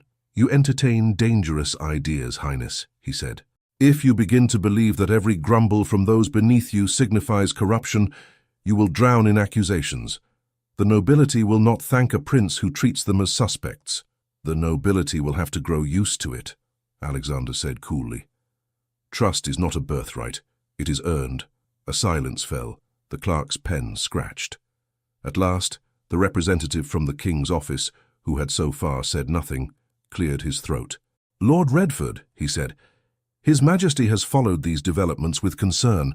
He has authorized me to say that, pending a more exhaustive review of the accounts, you are to relinquish all management of charitable funds and resign from your positions on the boards in question. You will retire to your estate in the country until further notice." Redford's lips thinned. "You would exile me on the word of an old woman and a girl?" he asked softly. "On the basis of the ledger, the memorandum you sent, your own admission that you invited Lady Agnes into your carriage, and the testimony of a witness with no stake in the matter beyond her conscience," the King's man replied. "We are not imprisoning you, Lord Redford. We are simply removing you from a sphere where temptation has proven too strong." Redford looked at Charlotte then, directly for the first time. His gaze was sharp, measuring. "You have done well for yourself," he said. "A week ago you were a forgotten country bride. Now you sit in judgment over men who have run this kingdom's affairs for years. Enjoy it while you can." Charlotte's hands trembled, but she kept her voice even. "I sit here only because I refuse to step over someone lying in the road," she said. "If that unsettles you, perhaps you should examine why." Redford's eyes narrowed. Then he smiled. A thin, humorless thing. "I see you have learned to speak like them already," he said. "Be careful, Miss Bennet. The palace devours its darlings." He rose, bowed with exaggerated politeness to the King's representative, nodded to Lady Agnes, and left the room. When the door closed behind him, the air seemed to ease. Lady Agnes exhaled long and slow. "Well," she said, "that could have gone worse." "You were remarkable," Charlotte said. "So were you," Lady Agnes replied. "He aimed his sharpest barbs at you. You did not flinch. I felt as if my knees might fail at any moment," Charlotte admitted. "That is what chairs are for," Lady Agnes said dryly. Sir Henry gathered his papers with a satisfied air. "It will take months to untangle all of this," he said. "Years, perhaps, to rebuild trust. But the worst rot has been exposed. That is more than I had hoped for when you first came to me, Lady Agnes. We will have to bear the murmurs about being ungrateful to those who have served us so well," Alexander said. "The poor have borne worse," Lady Agnes replied. "They will not weep for Lord Redford's wounded pride." The King's representative rose. "His Majesty thanks you all," he said. "He will make a quiet announcement about Lord Redford's retirement. There will be no public scandal, but among those who matter the message will be clear." He bowed and left. Slowly, the room emptied until only Charlotte, Alexander, and Lady Agnes remained. Charlotte suddenly felt very small. "Is it over?" she asked. "Part of it," Alexander said. "Lord Redford is removed from his position. The funds can be examined without interference, but the whispers about you will not vanish overnight." Lady Agnes beckoned Charlotte closer. "Come here, child," she said. "Let me see you properly." Charlotte approached. Lady Agnes took her hand. "You have lost much in these days," she said. "A fiancé, a reputation in your town, the illusion that the world is simple. You may yet lose more, but you have gained clarity, and you have given something precious to me." "What?" Charlotte asked, bewildered. "Time," Lady Agnes said. "If you had not stopped, I might have died in that ditch, and all of this would have remained hidden a while longer. You have given years of honest charity to people who will never know your name. That is no small gift." Charlotte blinked back sudden tears. "I only did what anyone should have done," she whispered. Lady Agnes squeezed her hand. "Then let us pray more people begin to be like anyone," she said. "Now go. You look as if you might fall over. The prince will see you to your room. I intend to sleep for a week." She leaned back in her chair, eyes closing. Alexander gestured toward the door. Charlotte followed him into the corridor. For a time they walked in silence. The palace seemed quieter, as if it too were catching its breath. At last, Alexander spoke. "How do you feel?" he asked. "As if I have been turned inside out and left in the wind," she said. "Relieved, frightened, tired, all at once." "You were remarkable," he said. "I was terrified," she replied. "Being remarkable while terrified is the definition of courage," he said. They reached her door. She expected him to leave her there, but he hesitated. "May I come in for a moment?" he asked. "There is something I must say while I still have the nerve." Her heart thudded. "Yes," she said quietly. "Of course." They entered the small room. She closed the door behind them, suddenly very aware how close they were in the modest space. Alexander did not sit. He stood by the window, looking out at the pale square of sky, then turned to face her. "From the first moment I heard of you," he said, "you have been an interruption." "An interruption," she repeated, unsure whether to be offended. A necessary one, he added. I had grown accustomed to a certain pattern. Courtiers who tell me what they think I wish to hear. Nobles who assure me that all is well, that the system works, that the poor are simply unfortunate, not neglected. Even my own sense of duty had settled into comfortable grooves. He stepped closer, not looming but reaching for connection. Then I learned that a young woman had left her own wedding on a matter of conscience, he said. That you had accepted the loss of an advantageous match, rather than step over a stranger. That you had weathered scorn, gossip and the collapse of a future carefully arranged for you, all because you could not bear to ignore what was right in front of you. Charlotte swallowed, saying nothing. I cannot express to you, he went on, how rare that is in the circles in which I move. Compassion is praised in the abstract. In practice, it is often sacrificed to convenience. You refused to make that sacrifice. And then, when you were dragged into this palace, you did not cling to the first excuse offered to escape. You stayed. You spoke. You faced down a man who has intimidated seasoned politicians for years. His voice softened. You have changed the way I see my own duties, he said. You have changed the way I see courage, and though I did not expect it, you have changed the way I see my future. She felt as if the floor had dropped away. Your future, she repeated. Before you, he said, there was a plan.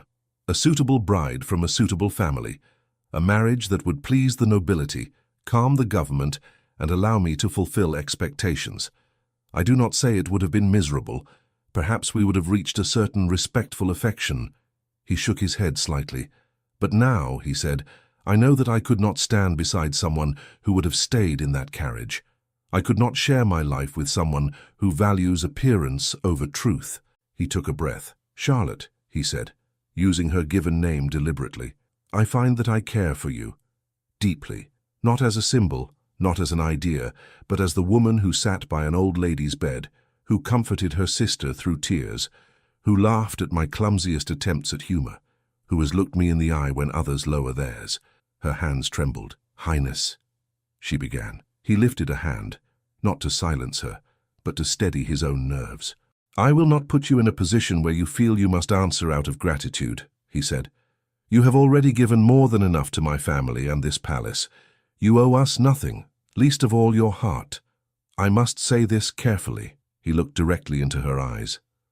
I love you, he said simply. I do not say it lightly. I have watched you, spoken with you, seen you at your lowest and at your bravest. I admire you more than I can say. And if you are willing, I would like to spend my life with you. Not as a prize, not as a rescue, but as a partner. Silence pressed in, heavy and gentle. Charlotte felt the words settle over her, into her, stirring things she had barely dared name. You have known me only a short time, she said at last, her voice very quiet. A few weeks. A handful of conversations. A scandal and a hearing. How can you be certain? I am not certain of your every habit, he said. I do not know whether you prefer tea or coffee, whether you rise early or late, whether you hum while you sew. Those things can be learned.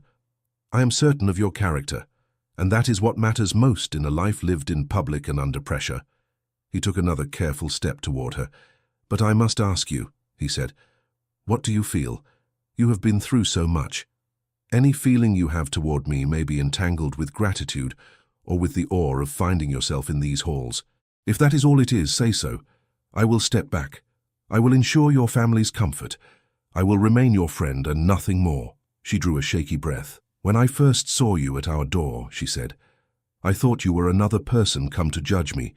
Then you thanked me. You listened to me. You did not tell me to be quiet or to be grateful that I had been allowed into your presence. You spoke to my father with respect.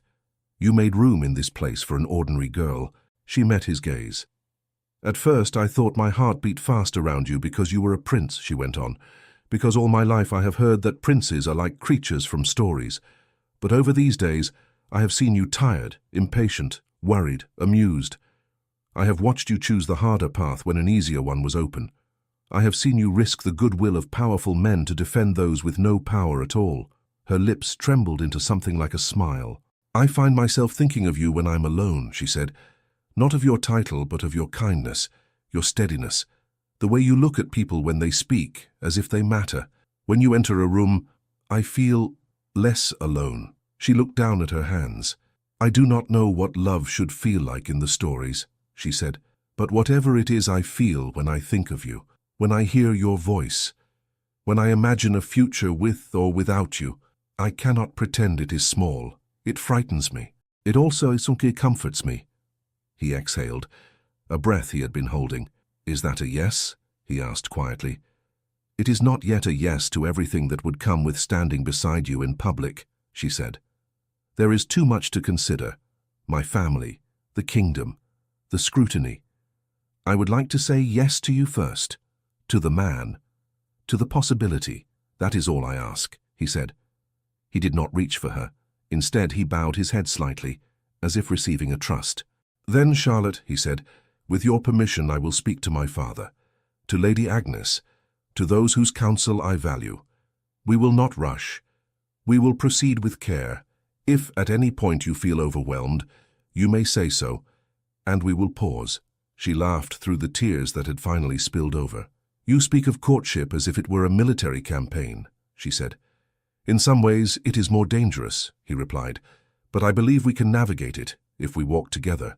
He reached out then very slowly, giving her every chance to step back. She did not. His hand closed gently around hers, warm and steady. Whatever comes, he said, your life will not be something that happens to you while others decide. You have already proven that you will choose your own path. I would be honored if that path runs beside mine. She squeezed his hand. I think, she said softly, that it already does. For a few moments they stood there in the small room, two people who had stepped by different roads, away from the lives others had planned for them, and into something uncertain, frightening, and full of possibility. Outside, the palace went on as always. Candles lit, footsteps echoed, whispers travelled. Somewhere servants discussed Lord Redford's sudden departure. Somewhere else, ladies revised their opinions of the girl from the provinces. Inside the quiet room, Charlotte felt a stillness settle in her chest for the first time in days. Not the stillness of resignation, but of decision. She had chosen once on a dusty road, stepping down from a carriage toward a stranger in need.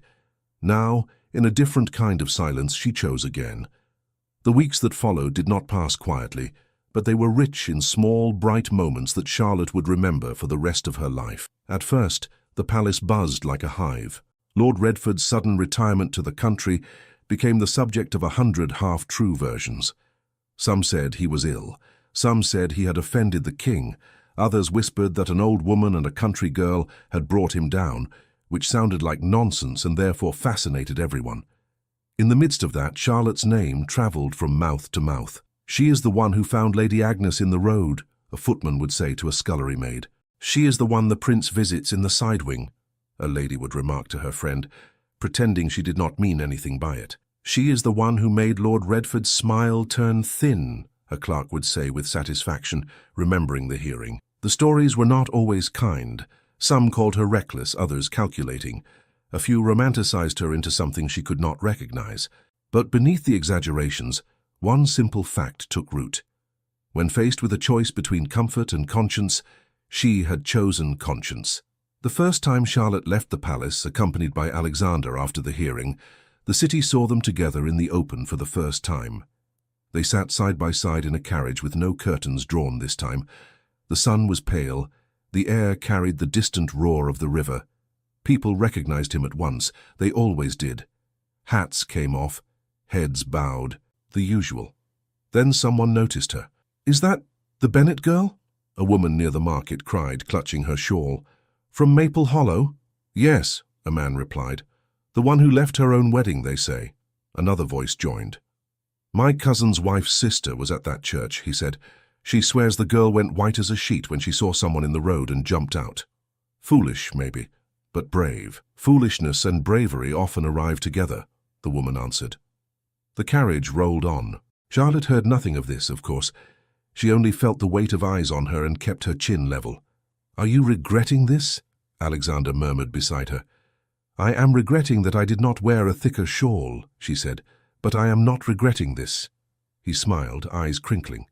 "Bravery and honesty in one person," he said. "The kingdom does not deserve you." They were on their way to the Bennets. Charlotte had written letters, but paper could not carry everything. It could not show her mother's face when she walked in on the arm of the prince, nor her father's attempt at a bow that turned into a half-embrace, nor Emma's squeal that made the neighbour's cat leap over the fence. Mrs. Bennet cried openly. "Oh, Charlotte, look at you," she sobbed. "You are thinner. Do they not feed you?" "They feed me very well, Mamma," Charlotte said, laughing through her own tears. "If I am thinner, it is from climbing all those stairs." Mr. Bennet shook Alexander's hand with a firmness that had nothing to do with titles. "Your Royal Highness," he said, "we are much obliged that you return our girl in one piece." "I am the one who is obliged," Alexander replied. "She has done more for my family than I can ever repay." Emma hovered behind them, impatient. "Ask him," she hissed in Charlotte's ear. "Ask him what?" Alexander asked, amused. Emma stepped forward boldly. "Thomas wants to know if you eat your breakfast wearing a crown," she said. Alexander laughed.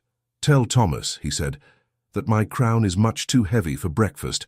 I prefer to eat porridge as a simple man." Thomas, lurking in the doorway, burst into giggles. "He is not so grand, is he?" he whispered to Emma. Charlotte's eyes met her father's over their siblings' heads. There was pride there now, not just worry. "We have heard stories, Mr. Bennet said quietly to Alexander later, when the younger ones had run off and Mrs. Bennet was fussing over cakes. "Some ugly, some kind. Those who would disapprove will disapprove whatever we say. So I will say this only once. I trust my daughter. If she says her heart is engaged where you stand, then that is enough for me. But if you hurt her, I cannot answer for what her mother will do to you." Mrs. Bennet, hearing her name, reappeared with a tray. "I do not like threats," she said briskly. "But I also do not like the idea that my girl might be a curiosity to people who think of her only as a story. She is flesh and feeling, sir. Do not forget that." "I have never seen her as anything else," Alexander said. "I give you my word." He asked then for their blessing to formally seek Charlotte's hand. It was not like the stiff proposals in novels. It was a conversation with interruptions and tears and laughter. "Her hand?" Mrs. Bennet sniffed. "Take all of her, then. She has never done anything by halves." By the time Alexander and Charlotte returned to the palace that afternoon, something had shifted. The visit had anchored their understanding of what lay between them. It was no longer an idea floating in a high room. It had stood in a small parlour among mismatched chairs and teacups, and been acknowledged.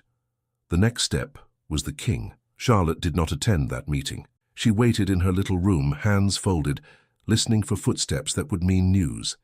Lady Agnes hobbled in without knocking. "What are you doing sitting like an accused prisoner?" she demanded. "Stand up, pace, curse if it helps. Young people are too patient." "I cannot curse in the king's house," Charlotte said. "Believe me, it has heard worse," Lady Agnes replied. "Come, walk with me. If we stay still, we will come to think that every creak of the floorboards is doom." They moved slowly down the corridor together. "Do you think His Majesty will object?" Charlotte ventured.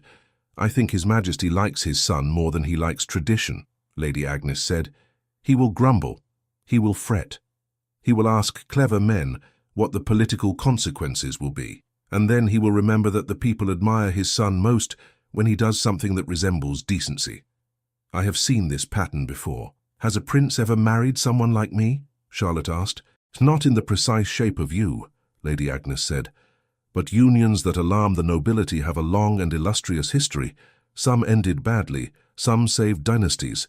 Do not let the rarefied air up there make you forget that marriages are lived in rooms like this, not on coins." They turned a corner. "What if the king says no?" Charlotte asked quietly. "Then you must decide whether to remain as you are or to leave this place," Lady Agnes said.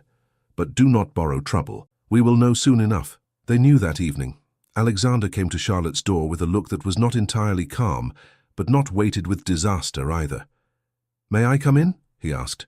She stepped aside. "Well?" she asked, unable to keep the tremor from her voice. He drew in a breath. "My father was startled," he said. "That is a polite word for it. He had always assumed I would choose a bride from among the families he knows, whose fathers he has hunted with, whose grandmothers played cards with his mother. When I told him I wished to marry the daughter of a country solicitor, He asked me if I had taken leave of my senses. "And what did you answer?" she asked. "I told him that for once I had found them," he said. "That for once I felt sure. We spoke for a long time. He raised every practical objection. I answered as best I could. I told him what you did that day, what you did in the hearing. I told him that if I am to be king one day, I must stand beside someone who reminds me what the crown is for." "And he?" she pressed. "He sighed," Alexander said. "He said I am like my grandfather, which is not always a compliment. Then he said that if I insist upon being stubborn, I must at least allow him to be stubborn in his own way." She frowned. "What does that mean?" she asked. "It means," Alexander said slowly, "that he consents. On conditions, none that touch your character. All that touch how we manage the world around us." He took her hands. "There will be an announcement," he said.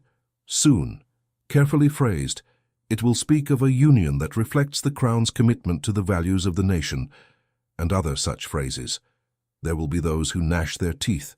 There will be those who cheer. There will be some who simply shrug and go on with their day. But we will be engaged, with his blessing." Charlotte's knees felt suddenly unsteady. "He agreed," she whispered.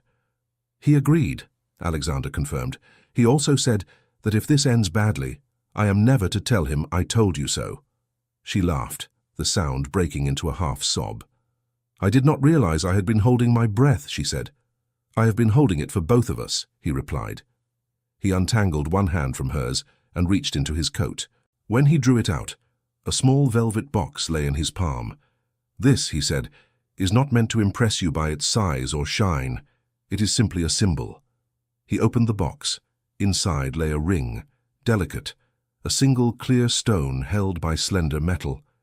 "My mother wore this before her coronation," he said. "She asked that I give it to the woman I chose if I chose with my heart.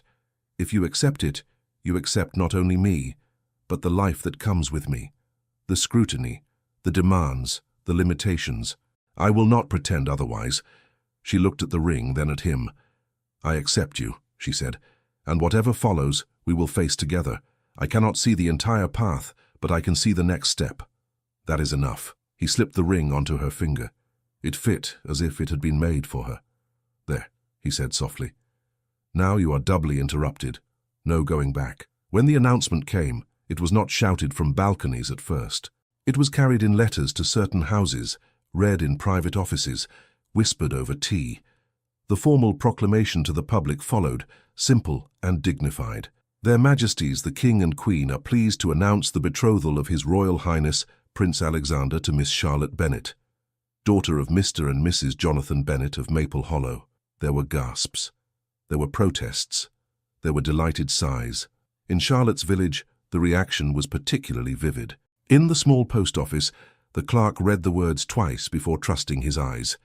"Miss Bennet," he said aloud, then corrected himself. "Princess-to-be Bennet." Someone snatched the sheet from his hand. "Let me see," Mrs. Harrow's sister exclaimed, reading quickly.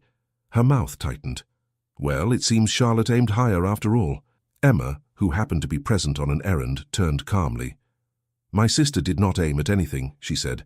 "She stopped for a woman in the road. The rest happened because the world finally noticed. The news traveled faster than any carriage could.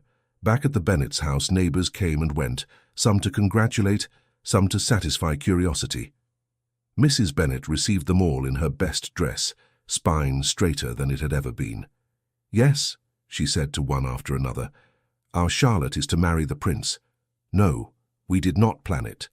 No, we did not push her toward it. Yes, she will remember where she comes from. I raised her, I should know." Edward came alone late in the afternoon, when the first rush of visitors had thinned. Mrs. Bennet opened the door and stared, taken aback. "Mr. Harrow," she said stiffly. "Mrs. Bennet," he replied, hat in hand. "May I speak with you and your husband? And if she consents with Charlotte when she returns next?" Mrs. Bennet hesitated, then stepped aside. Inside, he stood in the small parlor like a man who had returned to a remembered room and found it altered. "I have read the announcement," he said without preamble. "I confess it took me some time to accept that it was not a misprint." Mr. Bennet smiled faintly. "It would be a clever misprint," he said. "But no, It is true. I came to say two things, Edward went on. First, that I behaved poorly on the day that was to have been our wedding. I was humiliated. I was angry. I was thinking only of myself. In the week since, I have had time to reflect. I have read about what your daughter did beyond that morning. I have realized that I misjudged her. Mrs. Bennet's eyes softened a fraction. And the second thing? She asked. That I hope you will tell her I wish her happiness, Edward said quietly. Not because of the prince's rank, because I believe she has found someone who appreciates what I did not understand in time. I do not say I would have been the wrong husband for her, but I was not the right one. He set a small parcel on the table. This is the ring I meant for her, he said. It is hers by right, though she never wore it. I would like her to have it, if only to do with as she pleases. Sell it, keep it, throw it in a stream. It no longer belongs to me. He smiled crookedly.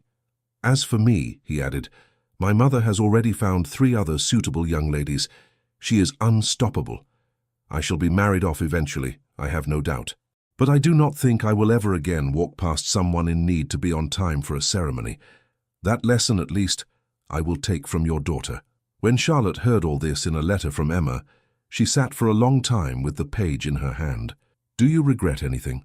Alexander asked gently when she told him. I regret hurting him, she said, but not enough to wish the day had gone differently. If I had married him, I would not be the person I am now, and he would not be either. Perhaps he will be a better husband to someone else, Alexander said, one who needs a man who has learned what you taught him. Perhaps, she agreed.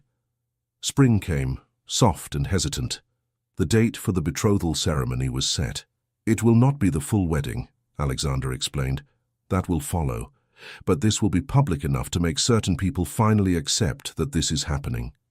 Certain people? She asked. Half the nobility, he said. My cousin in Prussia. Several stubborn dukes, a few bishops. They like their realities wrapped in ceremony. Charlotte stood before the mirror in her borrowed dressing chamber on the morning of the ceremony, smoothing the pale gown chosen for her. It was made by the best dressmaker in London, yet it was simple in line, more elegant than grand. Lady Agnes sat in a chair by the window, watching. You look like yourself, she said. They have tried to turn you into a doll 3 times this week, and you have successfully resisted. I had help, Charlotte said. You sent back that horrid veil. It made you look as if you had been caught in a fishing net, Lady Agnes said. I will not have you introduced to the nation as a haddock. They both laughed, easing the tension. Emma burst in then, invited especially by Alexander as part of the family party. Oh, she breathed. You are beautiful. You are late, Charlotte replied, hugging her. You were meant to be here an hour ago. We were waylaid by a carriage wheel in need of repair, 2 cows in the road, and a woman who wanted to tell Mama that she once saw you trip over your own feet, Emma said. I informed her that you may trip, but you do it with conviction. Thank you for defending my clumsiness, Charlotte said. Mrs. Bennet followed Emma, face bright with nerves and pride. Mr. Bennet came last, looking uncomfortable in a new coat. I feel like a plucked goose, he muttered, but if I must be plucked, I prefer it to be for this. When the time came, they walked with her through the palace corridors to the great hall. Charlotte had seen it before, empty. Now it was filled. Nobles in their finery, officials, representatives from cities and charities. A few faces she did not recognize, yet who would talk of this day for years. The air hummed. At the far end of the hall, Alexander stood beside the king. He was not in full ceremonial robes. He had argued for less, but he wore the sash and the ribbon that marked his rank, and he wore them with an ease that came from long habit. As Charlotte walked down the aisle between rows of watching eyes, she felt again that sensation of standing at the edge of something. It was like the church, months ago, yet utterly different. This time she walked because she had chosen. Her father's arm was steady beneath her hand. Remember, he murmured, they are only people in very expensive clothes. She gave a small, breathless laugh. When they reached the front, he placed her hand in Alexander's. I am not giving her away, he said softly. I am standing aside so she may stand where she wishes. Alexander's fingers closed around hers, warm and sure. Thank you, he said. The king addressed those gathered with the practiced solemnity of one who had lived his life in ceremony. Today, he said, we recognize the betrothal of our son to a woman whose courage has served this kingdom as surely as any act on the battlefield. Miss Bennet has reminded us all that duty does not reside only in high places. It lives in every hand that refuses to ignore a neighbor's need. We are humbled. The word humbled from a king sent a ripple through the hall. Alexander then spoke, not reading from any prepared script. I have been given many gifts by fate, he said. Birth, education, privilege. I have tried to use them well, yet all of them together did not teach me what one young woman taught me in a single morning. She showed me that virtue is not a question of station. It is a question of choice. She chose compassion when it cost her dearly. Today, I choose her, in front of you all, not to elevate her, for she needs no elevation from me, but to walk beside her, so that we may remind each other every day what all of this is for. He turned to Charlotte. Charlotte Bennet, he said, voice softer now, just for her. Will you be my wife, my partner, my equal in all things that matter? For as long as we are given days. Her heart swelled so full she thought it might break. Yes, she said, clear and sure. I will. He smiled. And in that moment the hall, the crowd, the history behind them all seemed to blur. There was only him, and the future opening like a road neither of them had walked before. They exchanged simple vows, not binding yet in law, that would come at the wedding, but binding in intention. When they were done, the hall erupted in applause. Some clapped politely, some with real warmth. A few did not clap at all, but even they could not deny what they had seen. Alexander led Charlotte out onto the balcony. Below, the courtyard teemed with people, servants, townsfolk, visitors. When the pair appeared, a cheer rose up, rising and falling like a wave. Charlotte stepped forward, hand in Alexander's, and looked out at the sea of faces. Some were grinning, some were merely curious, some shone with a kind of fierce pride. Wave, Alexander murmured. She did, laughing, the sound carried away on the wind. Do you feel very grand? He asked. I feel very small and very large at the same time, she said. Small because I am one person among so many, large because they are all looking, and my choices may touch them in ways I cannot see. That is what it means to stand here, he said. You understand more than many who were born to it. Later, when the hall had emptied and the formalities were over, when speeches and toasts had been made and Charlotte had endured the congratulations of countless strangers, she found herself at last in the quiet of the garden with Alexander. They walked the gravel path slowly, hand in hand. The lanterns swung gently. The night smelled of damp earth and possibility. Are you happy? He asked. Yes, she said, terrified, but happy. He laughed softly. Thus begins a marriage, then, he said. If one must choose two companions for life, fear and joy are an honest pair. She stopped and turned to him. Do you remember the road? She asked. I think of it often, he said. A narrow lane in the country, a woman in distress, a young bride who refused to look away. If you had stayed in that carriage, my life would have followed the lines others drew for it. I would have done my duty, perhaps even well, but I would have been smaller. And if I had stayed in it, she said, I would have become Mrs. Harrow, respectable, safe. And every time I walked past someone in need, I would have felt that road under my feet. I could not bear that. He squeezed her hand. We cannot know what lies ahead, he said.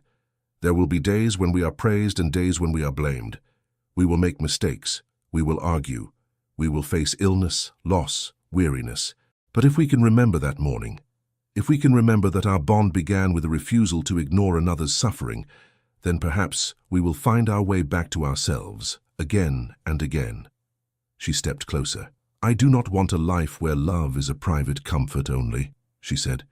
I want ours to spill over, to change things even in small ways, to make it harder for people to pretend they do not see. Then that is the life we will attempt, he said, with the understanding that we are only two people and that we will fail as often as we succeed.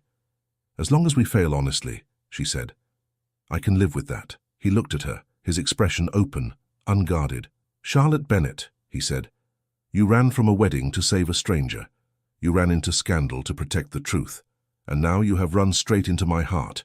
I do not know what I did to deserve you, but I will spend my life trying to be worthy of the chance you have given me. She smiled through the tears that had risen again, though this time they were soft, not sharp. You did not earn me, she said. You met me. You listened. You chose. As I did. That is all. He lifted her hand to his lips and kissed it gently, not as a prince blessing a subject, but as a man sealing a promise. They stood there for a while, saying nothing, listening to the distant murmur of the city, the closer rustle of leaves, the quiet beating of two hearts that had found, against all expectation, a shared rhythm. Years later, when people told the story, they liked to linger on the grand parts, the prince, the palace, the scandal, the ring. They forgot sometimes the smaller, truer details, the dirt on Charlotte's wedding dress, the stable boy named Will, the tremor in her father's voice, the harshness of Edward's hurt, the scratch of Sir Henry's pen, the way Lady Agnes's hand felt in hers. Charlotte did not forget. Whenever she passed a carriage going too fast, or saw someone stumble in a crowded street, or heard of funds gone astray, she remembered the ditch, the choice, the way one step had led to another, until she had walked out onto a balcony beside a man she loved.